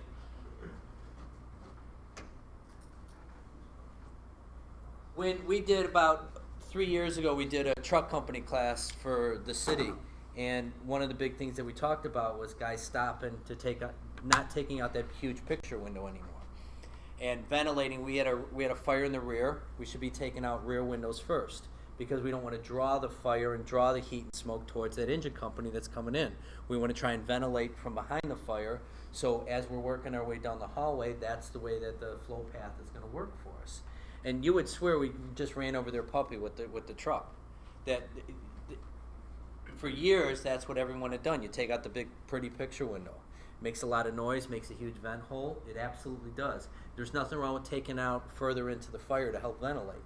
But if we're going to do that, we need to ventilate behind the fire first to make it easier for that engine company. We don't want to draw it towards the engine company. We do have to pay attention to the flow paths that are happening with the structure. We want to make it easier for us, not make it more difficult. And again, this is not a new concept, with all these NIST things that are coming out. Not bad things that they're doing. I think whether you agree with them or disagree with them, it really doesn't matter. But I think it's important to get conversations going about what's happening at fire scenes. This was in 1866. The door should be kept shut while the water is being brought and the air excluded as much as possible as the fire burns exactly in proportion to the quantity of air which it receives. Is that new? Did it take any computerized programs for a guy in 1866 to come up with this idea? He understood it then, that if we limit the oxygen, we do coordinated attacks. If that truck company works with that engine company, we can do a better job of keeping our fires under control with that coordinated attack. If we just ventilate just to ventilate and we don't have that engine company that's ready to go, we're going to make things worse. When we ventilate, we need to ventilate in the proper spaces. Just because we're doing an 8-hour class in about 3.5 hours, we're going to skip some of the videos. But this video shows a young guy. They got a fire down here in this area. A young guy comes around the side of the building and pops all these windows. What do you think happens when he does that? Each one, as it goes along, it just lights up because it has all the fuel up there it needs. It has all the heat up there that it needs. It needed the oxygen. When he took out those windows, he gave it exactly what it wanted. He turned a basement fire they burned this whole house down. So some of the signs that we need to worry about and we need to look for is the way that the smoke is exiting the structure. Through the doors, through the windows, what type of push, what type of color, what things are happening with that smoke as it's exiting the structure? How much pressure is it under? Is it pulsating? What does pulsating smoke usually tell us? It's oxygen starved, and we could be going into some type of backdraft situation. When we got those heavily stained windows, that's letting us know there's a lot of soot, there's a lot of product on the inside of that structure, and we need to be worried about that because that's all that fuel that it needs to start burning. And then auto ignition. When it reaches that correct oxygen temperature and it brings it down into that flammable range, we're going to get auto ignition on the outside of that structure.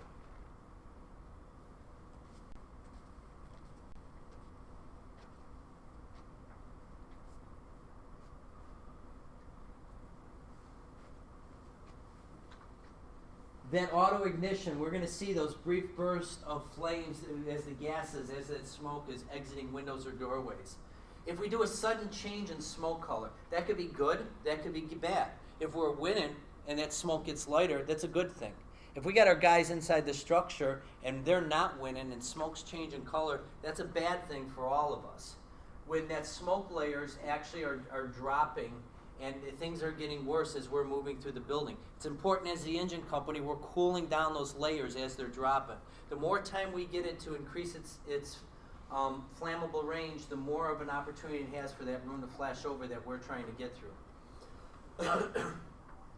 And when we see something off-gassing, we know that flashover is imminent. It's happening within 3 to 5 seconds of that off-gassing. This was in Toronto. This started out when they arrived on the scene as a attached garage fire.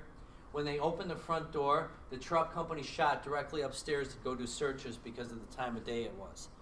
Not a bad move. I can't blame them at all for doing that. The engine company didn't have their ducks in a row. They didn't have their line in place. When they opened that front door, they did exactly what we just saw at that Bensonville one. That 80 to 90 seconds, it chased them right up the stairs, and you see it looks like a clown car, all of them jumping out the window now. Because it got so intense, it was a big foyer opening in the front of the building here, and it ran right up the staircase from the garage when it got that oxygen that it needed.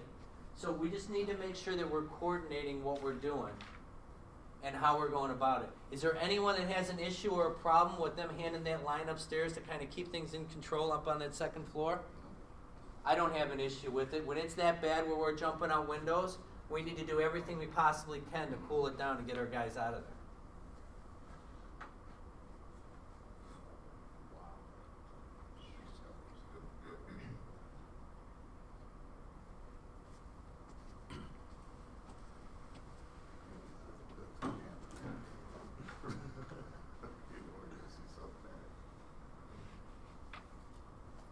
This is about the gear again. This was a line of duty death that happened for a volunteer firefighter.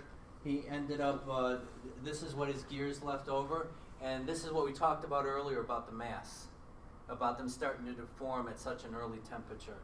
Someone was saying in Saturday's class that we did that MSA is coming out with a new one that I guess can do 500-600. Again, what are the temperatures of the rooms that we're going in? Are we in rooms that are over 500-600 degrees? Yeah. So even if they raise it to say 600 compared to the 300 or 400 that it is now, yeah, it's nice. But how much more money is it going to be, and how much more protection does it really give us?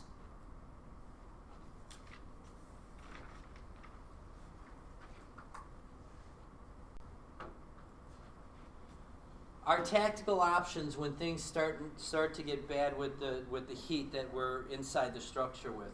When we've got that fuel that's rolling above our head, we have a couple choices. We either need to ventilate it to get it out of the house, we need to cool it down with the water that we have, or we need to get out of Dodge. Those are our options. Because if we leave that fuel inside that little box, it's eventually going to light up and it's going to hurt us. When we pull up and we're doing our tactical size up, reading the smoke and the fire conditions gives us an idea of what tactics we're going to do. Gives us an idea of where the burning is happening and what areas are still safe where the fire hasn't gained access yet. Things we have to be concerned about is has the smoke and the fuel in the smokes reach those areas of that structure or household. Wind speeds can have a big effect. There are a bunch of classes going around now where they talk about the wind-driven fires. Do wind-driven fires only happen in high-rises? Absolutely not. Second story, two-story buildings, you can have wind-driven fires on. Well, that's something we need to pay attention to. There have been a couple line-of-duty deaths in New York for second-story apartment buildings where they've had wind-driven fires. Wind-driven fires usually happen. What time of year? Right now. The most line-of-duty deaths for wind-driven fires have happened between December and March. Yeah. Basement fire. Yep. Absolutely. So those are situations that we have to be worried about. What's wind speeds did they have in Boston? What was it, 60 miles an hour? Up to 30 to 60. Yeah. So those type of situations we have to pay attention to, even for a two-story dwelling. If at all possible, if we're waiting for that engine company to get the line to us, we can close doors, we can keep it in check. By closing doors, it buys us a little bit of time and prevents that fire from spreading to other areas of the house. When you decide to be venting, don't just break to break. Make sure you have a purpose for where you're venting and how you're venting these structures. Make sure you're getting the advantage on these structures and you're paying attention to the sights and sounds of the fire scenes. Where do we have fire at for this structure? Sector 3, Charlie, right? It's in the rear of the household. What type of construction would we say this is? I would probably go with lightweight, especially it looks like a newer built home. When we look at this pad here, what does it look like they possibly did? They took that garage, converted it into a living space. So will we probably guess there's trusses up in that attic space area? I would bet that. Now this is a residential home with fire in the Charlie. This is basically, other than having someone inside the structure, this is basically the Brian Carey fire. Would we all agree? It's the same thing all over again. We have smoke showing out the front of the house. So I would guess it's probably in this attic space. And the way that it's running up the roof line there, I would probably guess it's in that attic space also. They circle the windows here. I think, I don't like using this because from this picture, I can't tell if it's just the way the picture is taken or if they're actually dark from smoke. When we look at this side, side B, look at the vent hole, the smoke coming out of that vent hole. What type of velocity is coming out of that? Look at that push. Would you want to be standing in front of that? What's probably going to happen in that attic space very shortly? Probably a flashover. We would probably all agree. It's pushing hard. That's the rear of the house. Would anyone have an issue with taking a line to the rear, giving it a quick hit? Probably not a bad move. Throwing it 100, 150, 200 gallons of water towards the back. Where did they take their first line? In through the front door, just like Brian did, right? With the amount of fire that we have over our head there, if we don't get water on it soon, what do we basically have? A huge loss here, right? That's a lot of fire above our heads. Still no water. And now we're backing out. The only difference between this fire and Brian's fire was nobody died and there wasn't a person that they said were still inside the structure. But they had fire in Sector 3 or Charlie. They entered the front door with a hand line and they lost. So the only big difference is that we have a lot, when people beat up Brian and them about why would they go in through the front door, they had fire in Sector 3. Why would they go in through the front door? These guys just did the exact same thing. The only difference was no one died. They pulled them out before someone actually died. The only reason why I think that is because they didn't get deep enough in there. When we talk about ventilation and we talk about different things that can go wrong, we can pick a wrong location for us to actually do some of the ventilation that we're doing. We can mistime the ventilation hole. If there's a great video out there that New York has from probably 25 years ago at least, where it shows a truck guy up on a little roof. They have a second floor fire for a bedroom, and he's in Charlie. And he's up on top of the roof with a fireman, and he calls for the engine company, and he goes, "Do you have water yet?" And the engine goes, "No, stand by." And he waits, and you can tell that the fireman that he's with wants to break the window, and it's a lieutenant. He said, hold on, and they wait, and they wait 25, 30 seconds. And because they did such a good job with filming this, you can actually start hearing the engine company working their way down that hallway. And he says, all right, take the window. He takes the window, it lights up within 10, 15 seconds, and within 10 seconds of that, the fire's out. That's good coordinated attack. That's understanding when to ventilate, the sights and sounds. How many guys, as soon as they would have got to the roof, would have done what? Popped that window right now. Would we have made it easier or harder for that truck company? We would have made it harder. Brian Scott, who I teach this class with a lot, he's a chief out in Evanston, tells a story when he was a younger fireman. He was the outside vent man. He was sent around to Sector 3. The engine company was having issues with water. He kind of leaned up against the building before he vented the back windows, and he was waiting for that engine company to get in place. A chief came around the side of the building, saw him standing, doing absolutely nothing on the outside of the building. The chief lost his mind, yelling and screaming at him. What are you doing? You're supposed to be the outside vent man. Vent. Brian let him scream and yell for a few minutes. Didn't argue with him, waited a little bit. By then, the engine company got to what it needed to do, and he ventilated the building. Having that discipline is such a big part of proper ventilation. Understanding when, why, and how is a big part of it.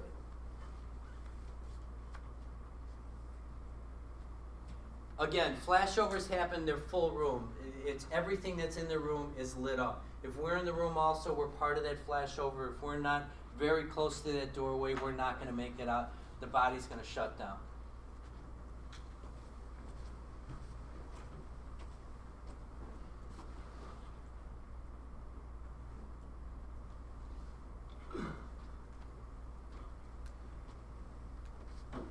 For flame over or rollover, sometimes flame over or rollover is confused with flashover. We see flame over or rollover, that's when we get that roll above that ceiling where things are, the smokes and everything starting to light up above our head. That's not a flashover, that's just the smoke is reaching the correct oxygen temperature and it's in that flammable range where it's starting to light up above our heads. We can do something about that. We can cool it down with that line. We can make sure it lowers that temperature so it doesn't hurt us and doesn't get behind us.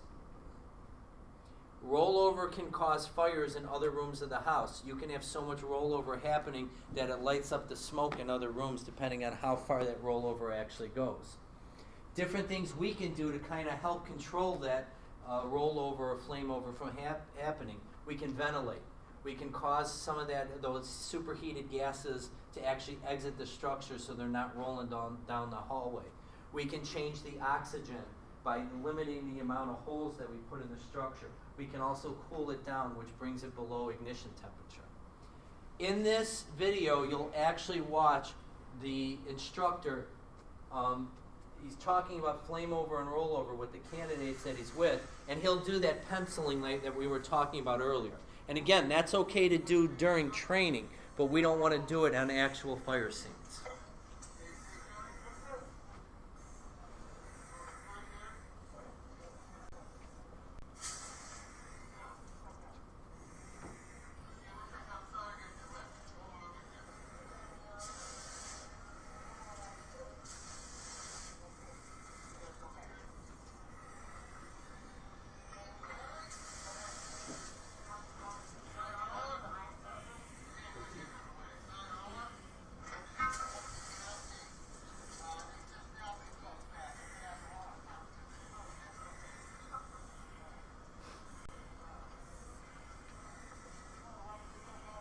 What type of structure are they in? It's a training building or like a training major building, yeah.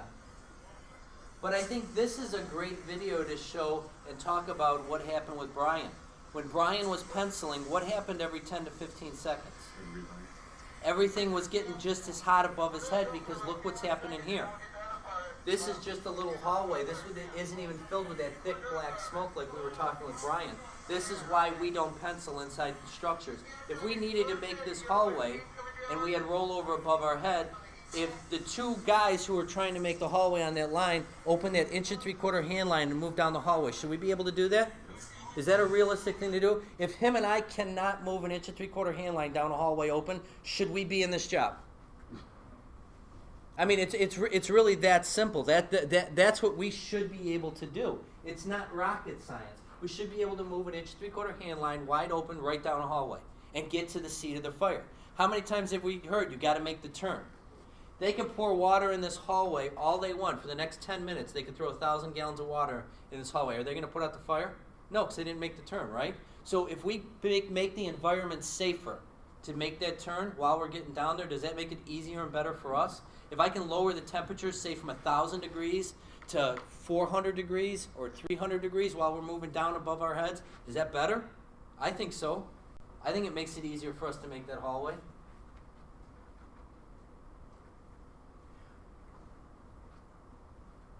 A handful of us have probably been through one of the flashover simulators, and one of the things that they talk about with the flashover simulators is we should probably really call them flame over or rollover simulators, because the idea or concept of flashover is everything in the room ignites. If we were inside one of those trailers and it was a true flashover, we would be on fire too. Sometimes, whether it's the burn tower or flashover simulators or anything like that, sometimes we get a false sense of security, especially as a new guy. When we go to burn towers, especially when we're going through the academy nowadays, how hot do those burn towers get? When you go down to IFSI and you go through those burn towers, they get pretty hot now. They get them rocking nowadays. It gives you a false sense of security. If you're in a real 2.5-story frame where fires are that hot and intense in a room, should you be there? But as a new guy, what do you know? If you haven't been to very many residential structure fires, you've said, I've been here before, it's okay for me to be here. I've felt this before because we did this in the burn tower. This is what I was taught. We've been in this before. Look at my helmet. I got the melted shield in the burn tower. It's okay for me to be here, and it's a false sense of security. Again, also with that, everyone's definition of what hot is different. Depending on how many fires you've been to, depending on what situations you've been put in, you can ask 5 different people what hot is, and you're going to get 5 different answers on what they're able to accept and what they're able to do. On the engine company that I was on, there were in the 10 years that I was there, we went through 3 different officers on my shift. One of the officers that we had on our shift when he first got there, he was one of these guys, he never wore his hood. That's your prerogative if you don't want to wear your hood. I always wore my hood because my belief was that if I'm on the pipe and I can move that nozzle 10 times faster down a hallway because I got my hood up, it's better for everyone at the fire scene. The first 2 or 3 fires we had together, he would said, stop, I got to put my hood up. That lasted 2 fires. I told him afterwards, you know I wear mine. So if you know I wear mine and you know we're going to move faster and when we're going to get deeper faster, then what should you do? You got to pull your hood up because we can't stop because now we're wasting time. And from that point on, he's a captain now. He always wears his hood because it lets him move 10 times faster. Backdrafts. Has anyone in the room actually ever seen a backdraft? They don't happen very often. We don't see backdrafts happen very often, and basically what happens is everything in the house reaches that certain temperature. There's so much heat and there's so much smoke in it. Again, we're losing that ability for the building to get the oxygen that it needs to sustain combustion. So sometimes you'll see that you'll get those puffings out the side of the building, or you'll get the windows where it looks like that they're weeping on the windows. Sometimes they say you hear a whistling. The only times from the videos that I've seen, the only time you ever see the whistling is just seconds before that it actually pops. And this is basically your timeline for how a backdraft works. The reason why it says backdraft, not draft, is because it's an English slide. But this is what they're saying basically happens with the backdraft.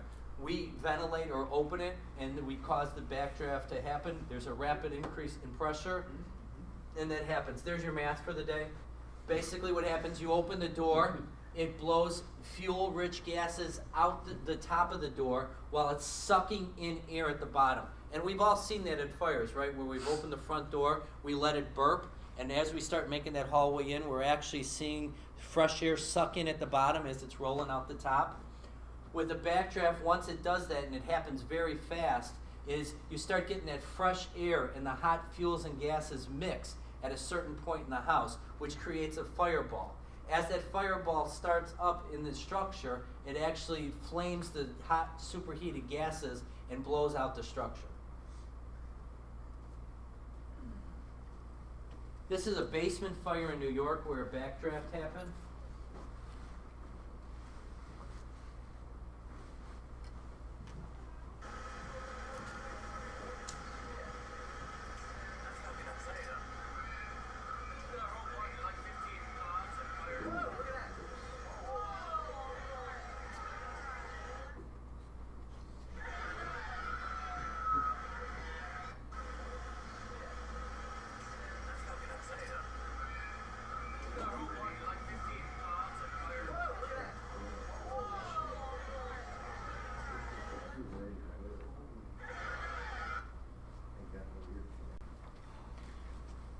So we need to pay attention to the things that we're doing because we can actually cause a backdraft to happen. If we see a house that's all locked up, most times for backdrafts, you're going to see where there's not fire on the inside of the house. You might see it on the outside, but most times for a backdraft, it's because the house is enclosed where you're not going to actually see fire on the inside.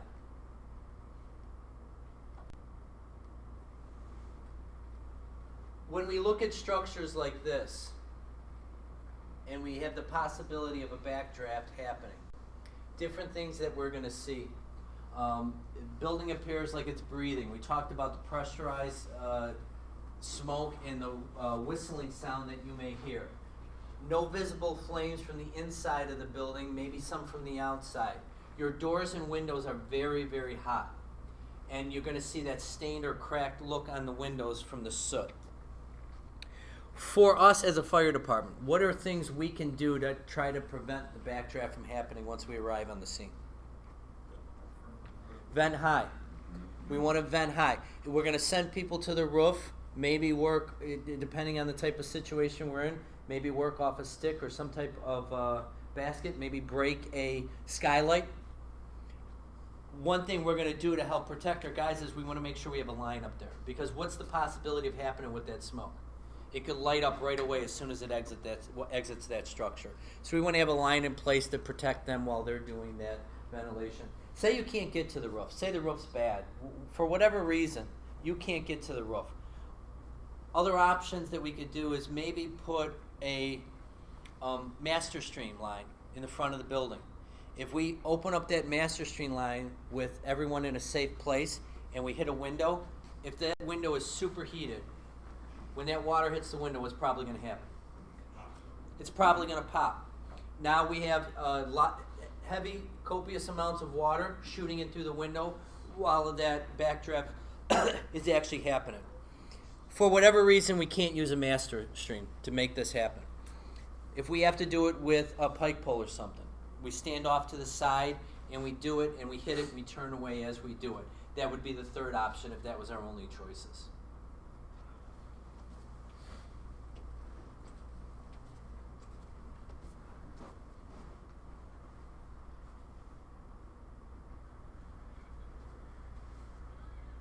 If you'll see the smoke coming in from right around here, you'll see it blow out, and then you'll see it suck in real fast. And they realized they had a backdraft happen, so they set up master streams right away.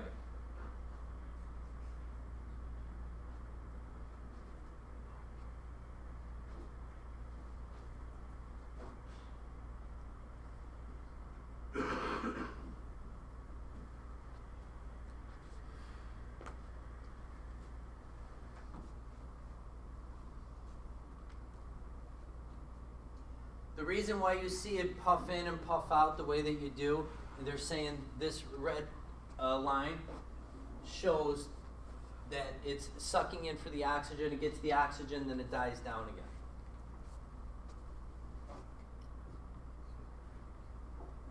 This was a fire that happened in Inglewood. This was a coach house. The reason why they believe that this backdraft happened was because we changed our tactics. Our normal operations for our first truck company is what? You go to the roof. Because it was a coach house, they ended up doing horizontal ventilation as opposed to vertical ventilation on this structure. It changed the way that we do things on a norm. It changed our tactics. The house had also been remodeled about 60 times because, again, they had multiple different people living there. The remodels didn't meet the codes. They had multiple ceilings. So it didn't allow for proper spacing between the ceilings and things to be done in the proper way. So it had lots of void spaces in it.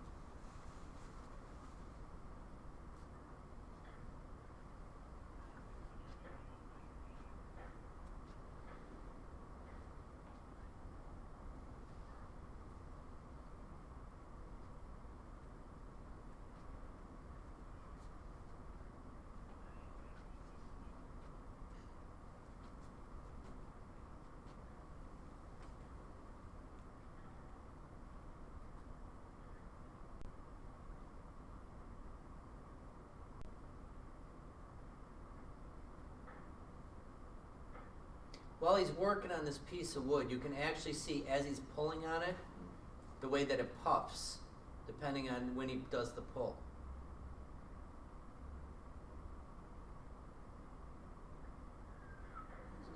Wow.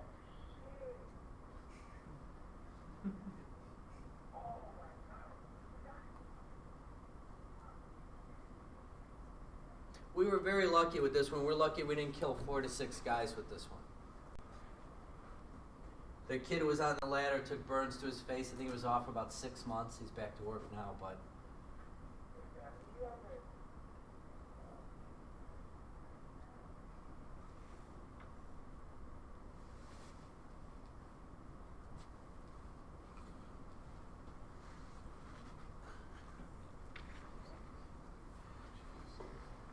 different ideas, again, we talked about for trying to deal with the backdraft is we can flank the fire with different lines, making sure we're getting people out of the blast zones. Someone said you guys still have a piercing nozzle. It's an option using for the structure itself, putting a piercing nozzle in through the structure. We want to ventilate high if at all possible. You guys have one? Somewhere. Yeah. So yeah. But it's an option, so there are different ideas and different concepts you can use for it. If at all possible, though, we want to ventilate high.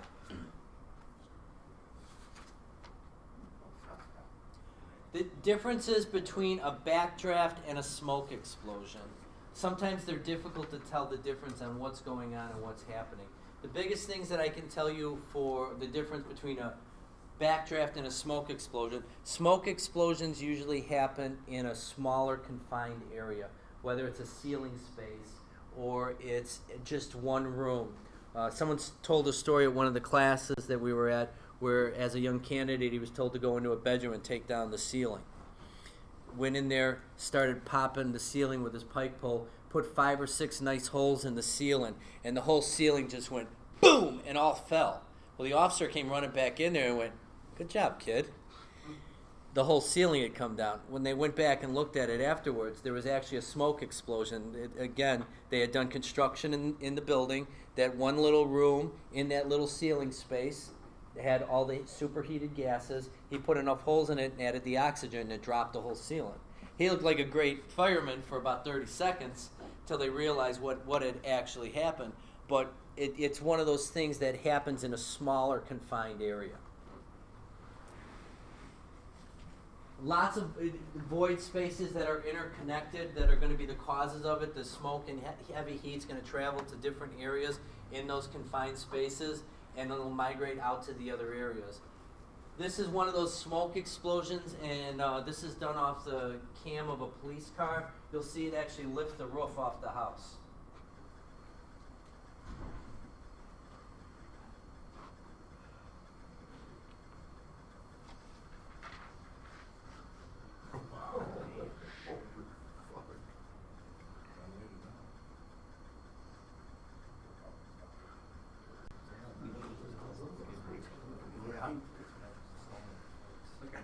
Like a good neighbor, Steve Farm is there. Sorry, Brian, you're not covered.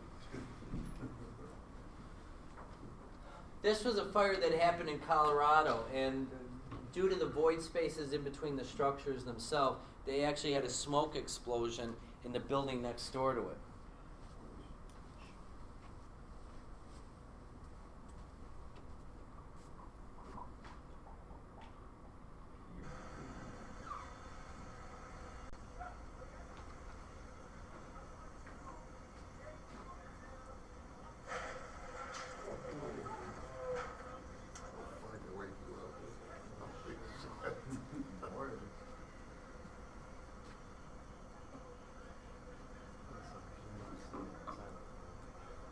Basically, it had multiple ceilings. There was a space between the two buildings, and that was the end result. That was an exposure too. So it blew the entire roof off. That was the void space that they were talking about, where it sent it through. For the guys that are really into the building constructions and stuff like this, what are these called? Fire cuts, right. What's the reason that fire cuts are put in some of the buildings? So when the ceilings drop, it doesn't push the walls up. That's why we put the fire cuts in there. Sometimes you'll see them, sometimes you don't. What happened between these two is this one did not have the fire cuts. It caused the void space. And they're saying how it leaked into the different area.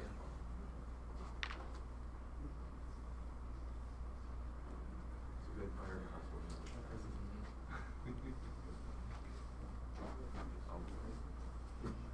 That's exciting.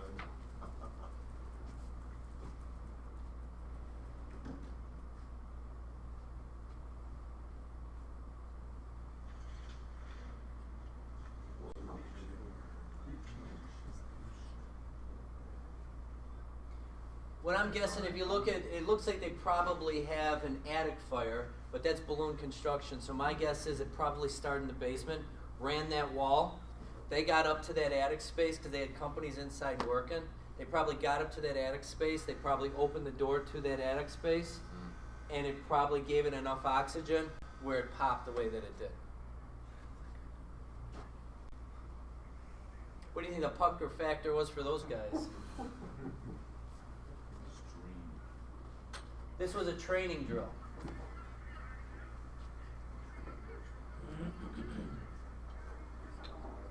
Guy on the ladder.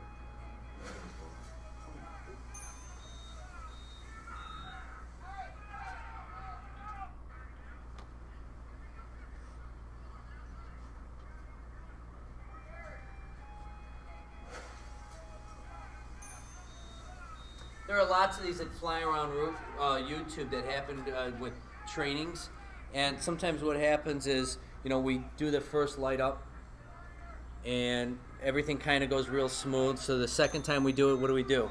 We make it a little hotter. We get it a little juicier. Then the third time we do it, what do? Well, we got to make it a little bit better than the second time, and that's usually when stuff like this happens.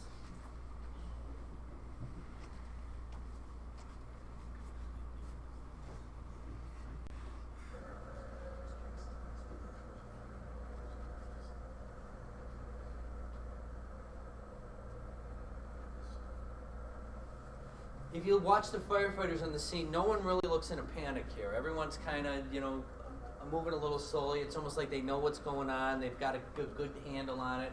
They got a good control on it. Look at the weeping smoke from the brick lines.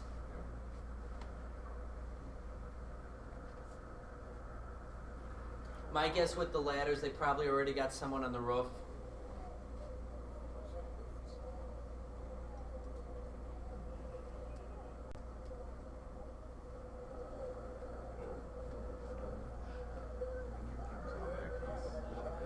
Look at all that.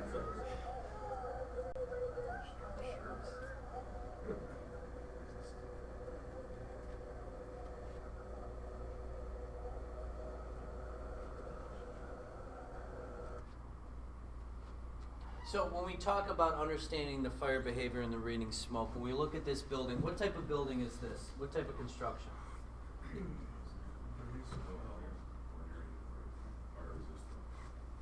It could be brick. What else could it also be? Veneer. Brick veneer. Mm-hmm. And what's one of those ways that sometimes that we can tell? It's not always 100%, but the difference between brick and brick veneer on the outside, what do? They have that other layer. Tie-in. They put the soldiers in there, right? And that's where they lay the bricks a different way, about, what is it, every seventh row or something, where the bricks are lined in a different direction. And that gives us an idea sometimes, a difference between brick or brick veneer. Why is that important for us? Would you rather be in a brick or a brick veneer building? I'd rather be in a brick building. We got more time then, right? It buys us time. When we look at this building, This is probably a single-family dwelling, but with the way the garages are, could it be a two-family dwelling? Yeah, I would say there's a possibility for it. I would guess that we took out the windows, but can we see a difference in the smoke that's coming out? If we said this was A side and this was B side, a difference in the colors of the smokes? Do we have more concern on this side with the colors that are coming out as opposed to here where it's kind of just rolling up over the top? Those are concerns that we have to have when we're looking at the smoke. It's something we need to address. And if the people that are inside the structure of command doesn't know that there's a difference, it's something we need to talk about and tell.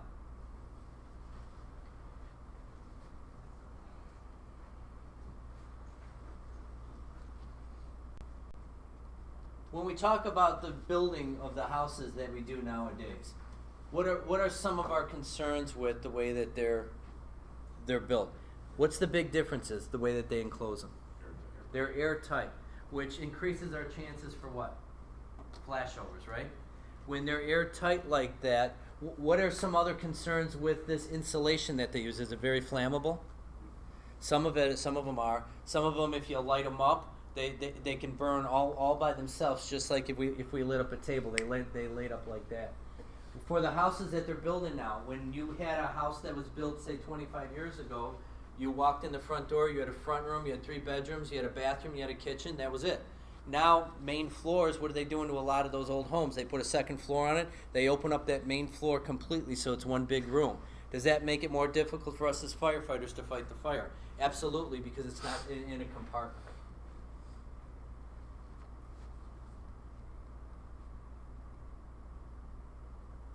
So we talked about open floor plans having faster growth. It makes things change more rapidly. It makes it more difficult for us to ventilate in the proper places. We also have higher fuel loads. Think of Grandma's house 25, 30 years ago. What did she have in her front room? A couch, a chair, maybe a table, maybe a TV, right? Right. Now, how many TVs do we have in our houses? Right. I mean, there's more TVs than we can even imagine. Think of our kids' toys. 25, 30 years ago, there were a lot of toys that were made out of wood. Kids definitely didn't have half the stuff that they have now. If you took all your kids' toys that were plastic or made out of some type of oil-based product and put them in the front lawn, you probably wouldn't have a front lawn anymore.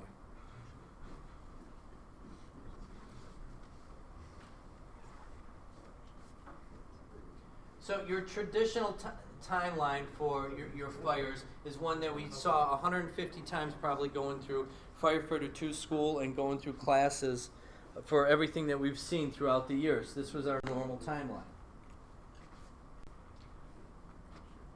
When they're looking at those ventilation limited fires where we showed that Bensonville fire and a couple of those other ones, this is what we're looking at. There's the sudden growth, and then it stops because it loses the oxygen, it drops down. And then when we get here, we get that rapid growth again.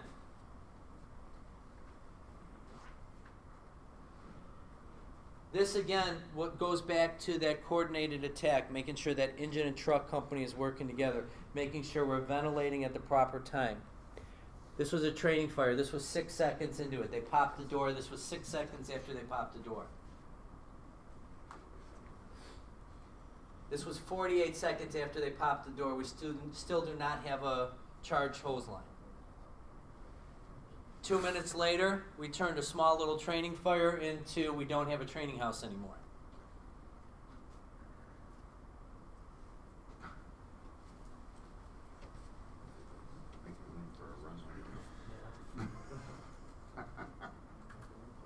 Oh yeah.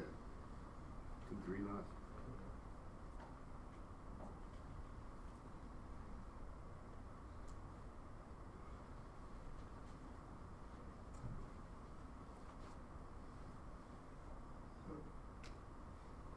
We've all probably seen this video 100 times from the UL studies.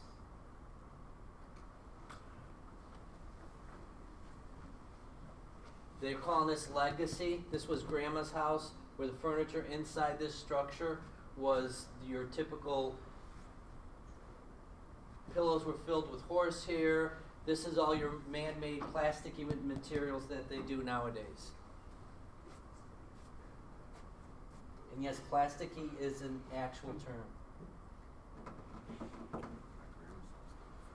Here. Oh, fuck. Yeah.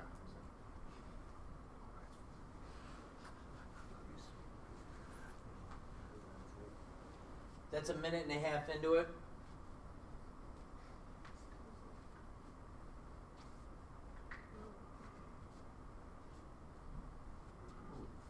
Both of these are probably still hand can fires.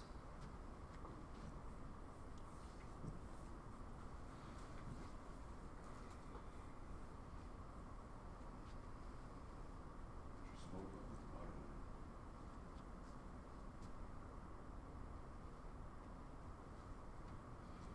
Yeah, and like you said, it'd probably be worse if we had another wall here. But the smoke is actually rolling out, going into this huge warehouse that both of these were built in.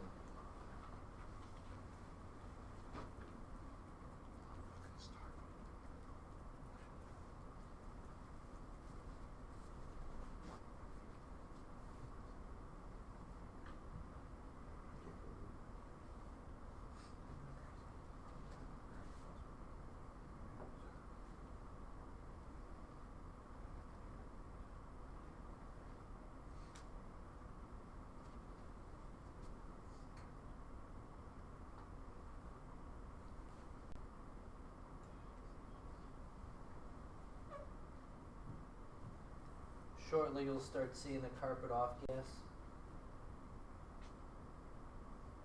In the next, I think, 35 seconds.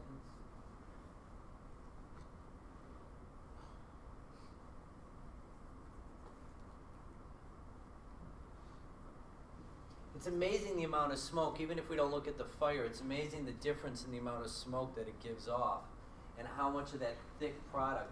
That grandma's house, the legacy one, that's still a hand can fire. You go in there with 5 gallons of water, that fire's out. Yeah. Grandma probably wouldn't even have called you. She probably would have brought a pot full of water and thrown it on the couch, and that would have been the end of it.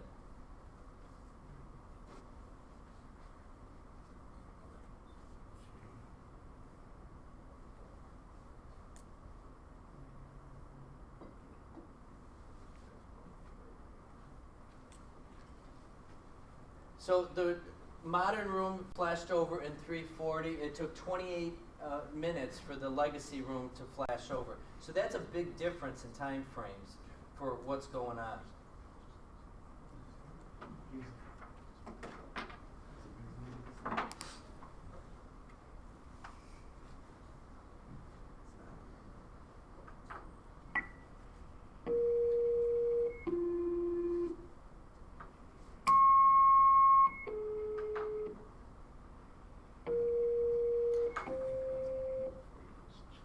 This is another one of those that they had heavy fire in Sector 3.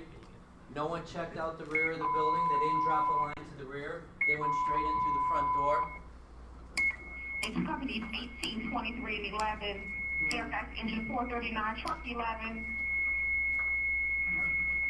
Fairfax squad 439, ambulance 13, your second call, battalion chief 602, response 6 Delta, box 2203, house fire. 2-story single family dwelling, confirming a working structure fire, number 2 floor. Organized established command, need to transfer it ASAP. And the fire actually started, there was a grill underneath that deck. That's why they showed that. Thanks so much, sir.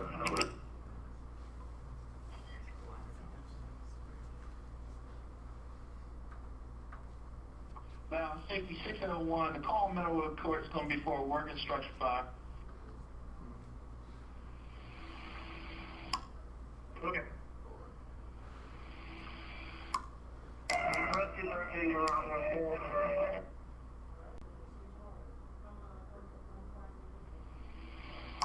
Okay, rescue 13, 1312.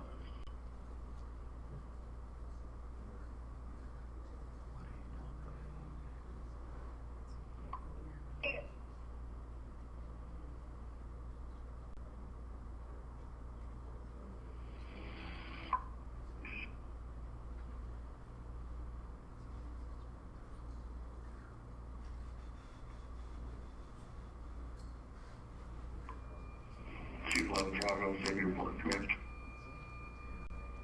Okay, Chief 11, 1313. Well, and again, with the amount of fire that's in Sector 3, if someone would have looked around the side of the building, would it be that crazy to think you're going to take a line to the rear, throw some water on the back of the building? Would we have made things a little bit easier for us to go inside and do an interior attack?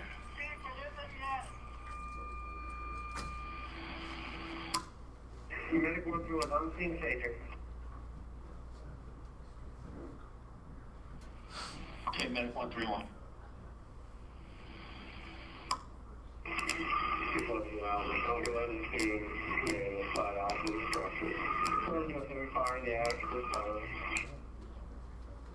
Okay, Chief 11, I copy that. 1314.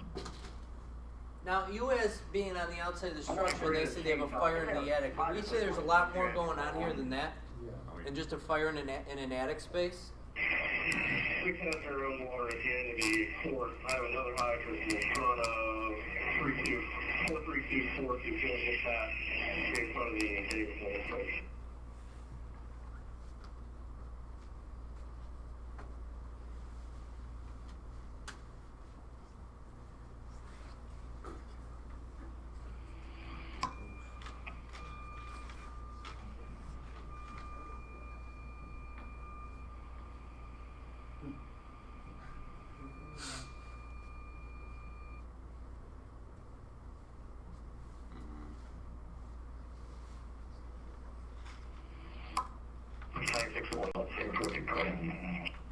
Cape County Chief 601, 1350. Department and Sector Command. Any progress from the outside of your visibility is 0. Now, you as the engine company, you're saying visibility is 0. I have no idea if we're winning or losing. Should that be sending some signals off in your head?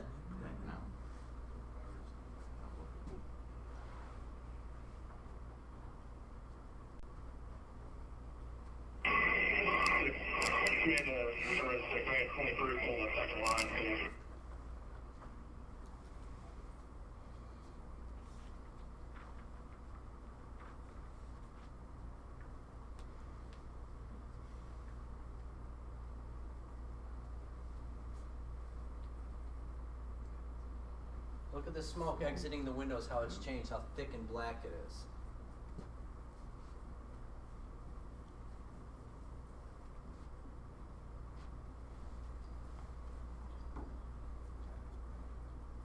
I mean, we're 15 minutes in and we've gotten no better.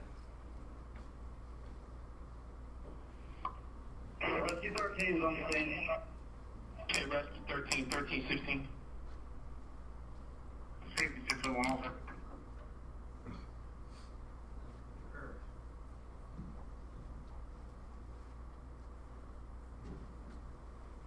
Okay, safety 601, 1360.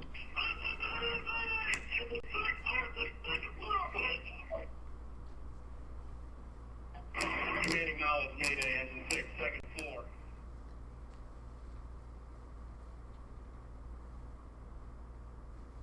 Rescue, need you in there for reactivation ASAP.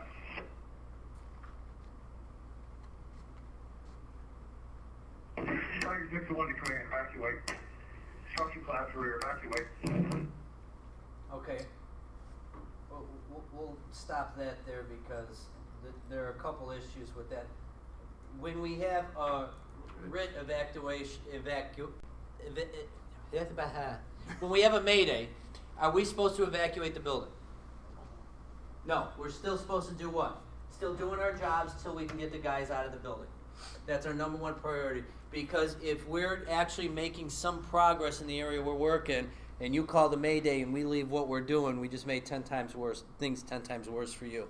It's not uncommon for that to happen, though. We've heard that numerous times at other incidents where that has happened.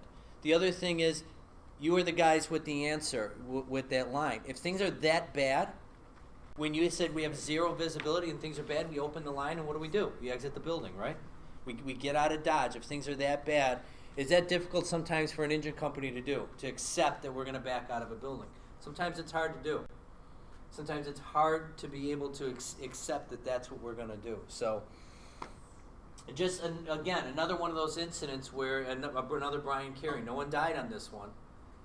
A couple guys had some basic burns with this one, but no one died. But again, we had heavy fire in Sector 3. No one acknowledged it. We didn't acknowledge, and there's a possibility that we can make things a little bit easier and better for us if we throw 100, 200 gallons of water back there. Again, another 1866, the door should be kept shut while the water is being brought and the air excluded as much as possible, as the fire burns exactly in proportion to the quantity of air in which it receives. Nothing new there. We know that if we limit the amount of air that we're giving the fire, if we do coordinated attacks, things will get better. If we break down how we're going to coordinate that attack, it's not rocket science. It doesn't take difficult for us to keep the communication flowing and going and have things working where we're coordinating things together. A lot of times it doesn't even have to be done over the radio. If you're an engine company and a truck company working on the inside of the house, a lot of the things can be discussed while we're screaming back and forth to each other.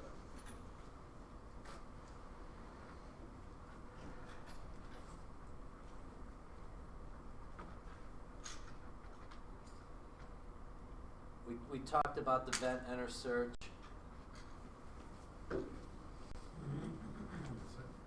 About 2 more slides, guys.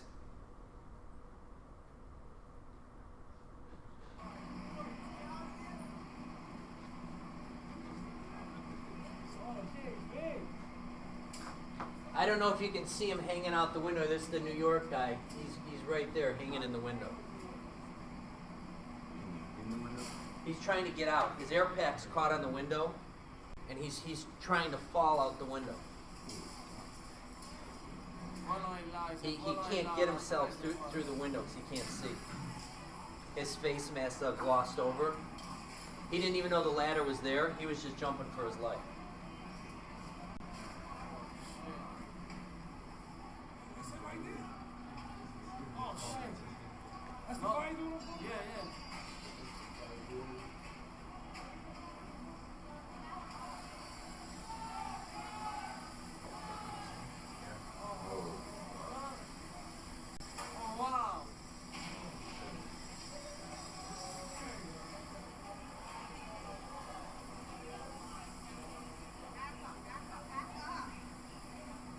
When he tells the story about this after it happened, he ended up living through this.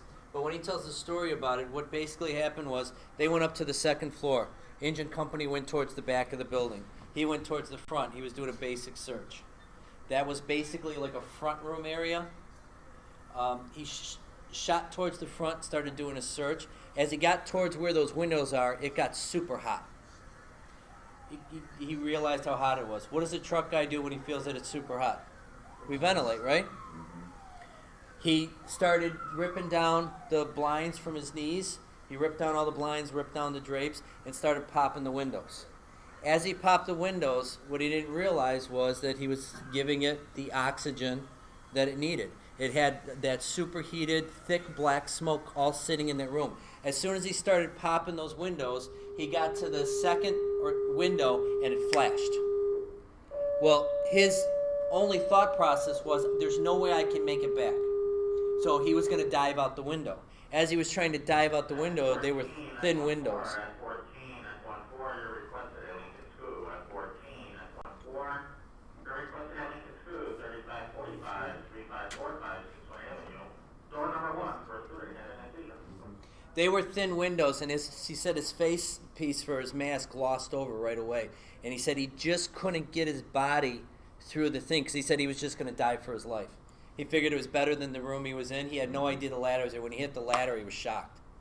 He had no idea it was there. So that had been something he had done 100 times before. He had gone into a front room or another area of the house. He knew the line was up on the 2nd floor with them. It got hot in the room. He decided, I'm going to ventilate. The line's in place. Didn't realize that how bad the smoke was in that room.